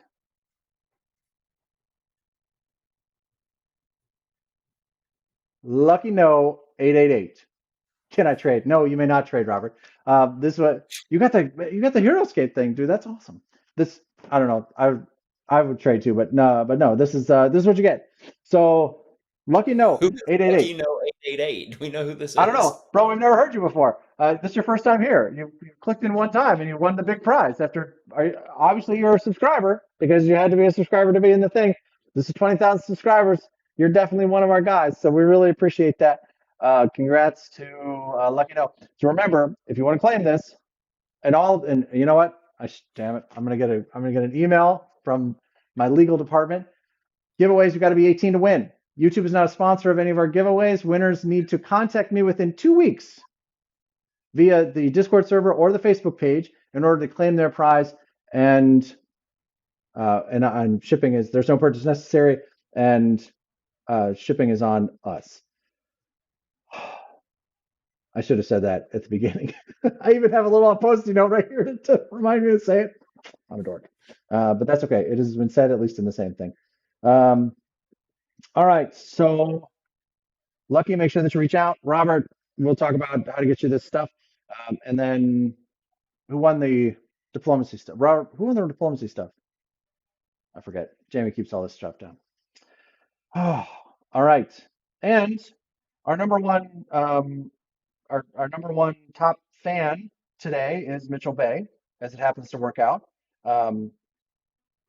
He's been in the chat all night. He's number one. Tommy was number two. Mike Davis, number three. Robin's number four. All picking up experience points. I'm not sure what these are redeemable for. I have no idea. YouTube is always making some new crazy thing. I have no idea. But congrats to those folks. Thank you very much for all of your participation. And there's a couple of folks in here that are not members. If you want to participate in some of the very cool BGN member-only stuff, make sure that you click in there and become a member and support the crazy work that we're doing around here. So 20,000 subscribers. Here's to 20,000 more. Dave's still trying to win. He's still typing Battlefront Dayton over and over again. Hey, nothing but love for you, brother. That's what we got. Those are our prizes for today. I was thinking back to when we started 5 years ago. That's when Board Game Nation is 5 years old, and we my first video was the how to play for 42nd edition, and my first big video. We did an unboxing for it first, and then we made that video and we sent it to Larry on a whim, thinking, well, whatever, why would he watch this? And he emailed back the very next day. It said that he sat down and watched all hour and 20 minutes of it and loved it and wanted to set up a time to do an interview. And we did it. And I thought maybe it was going to be like 20 minutes that we would be talking. We were on a Skype call. No, Zoom. This was Zoom when like Zoom first came out, because it was like during the pandemic. So like everybody was figuring out how to use Zoom. So we did a Zoom call and we were on for 3.5 hours. Whoa. That's and he was crazy. just so generous with his time and just a super nice guy. And wanted to know like how we learned A&A and how, why we picked this thing. And it was just a very, very nice experience. And we turned that into a video and actually a series of videos that kind of answer individual questions. What does Larry think about this? What does Larry think about that? And the thing is, at that time, I had like, I don't know, I might have had 45 subscribers total, and like 40 of them were my mother, right? Like we weren't anybody. And so the fact that he, took the time to do that for us was really, really nice, and we really appreciate him kind of helping kickstart the channel and get us kind of going down the road. The other big person that I want to thank, who we haven't done a lot of work with, but I would love to do more work with, is Kevin Bertram from Fort Circle Games. If you're not familiar with his work, he has done a ton of historical games, and Shores of Tripoli is a wonderful two-player game that is obviously about the shores of Tripoli. U.S. Navy Marines versus the Pirates of Tripoli. And this was the very first game that any designer ever sent to me, which was very, very nice. Again, we didn't have any real, I think we might have had 150 subscribers at that point. And so, but he reached out and said, "Hey man, I'd love to send you the game." And this was the very first game we ever got from a designer. Obviously, we've gotten a lot more since then, but it always starts with the first one. And so, if you're ever watching one of our videos, if you look carefully, you will always see this game in the background of all of our videos because it was the very first one, and we really appreciate that early support. So, and to my friend Doug, who beat me in 2019 and schooled me in how to win in tournaments, and has been, and we teamed up for the first time I think in 2023, and we won the yeah, and we did not get a chance to play last year. We did play this year, and coverage of our experience at the World Championship this year will be available this winter with the quarterfinals, semis, and final match in January. But we'll have some of the earlier rounds in November and December. So should be very cool. Gary, after I whooped him, he said, "Well, if I can't beat him, I got to join him." That's right. That's right. That's absolutely true. I remember I played in 22 and I lost in the final in the 42nd edition tournament, and then I wasn't sure I was going to play in 23, but then they made it a World Championship event. I thought, okay, now I need to go and win this. So I called Doug and I said, "Doug, I'm planning to go win the World Championship in 2023. I want you to come with me." And we started practicing together and using the 42 online and all different kinds of number of different coaching practicing sessions. We talked to some other people, and Charles Mihalik has always been a really good kind of coach for us. And it's just been there's things that he's really good at that I'm not great at. There's things that I'm a little better at than he is, and so we're just a really great team. And so it's like, and anybody who's got any experience in this game knows that like finding partners that you work well with and that gel with well at the table, man, that is the difference between not just winning and losing, but like it being fun. You know what I mean? And I think, we play to win, but I think we also have a pretty good time while we're playing. I enjoy playing with Doug. Yeah. So A lot of nerves and a lot of laughs. You got to be able to laugh right. during the game a little bit. Right. Yeah, and there is I can't wait to bring this game to you. There's a game that literally brought me to my knees at the World Championship this year. It was a hell of a tournament. There's no doubt about that. So, well, awesome, guys. Well, we really appreciate the time. And Doug, you got anything else for the people? I thought I was going to say something, but I can't remember what it was. I'm sorry. I'm a little fried right now. I was just out on the soccer fields for a couple of hours, and yeah, I feel a little fried. Yeah.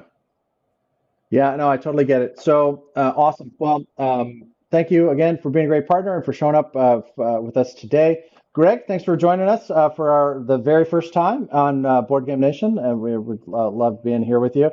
Thanks for being here to support the efforts, and we hope to see you Friday at Battlefront Dayton. Mike Davis, thanks for coming by. We hope to see you there. And of course, all of the members and subscribers that are making this thing possible. We absolutely could not do this without you. So thank you very much for all of your support.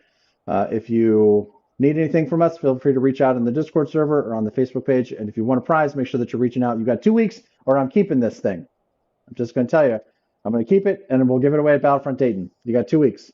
So look for more information next week regarding the exact event schedules for the Historical Board Gaming Anniversary Tournament, the Combat Miniatures 42nd edition tournament. That's a mouthful.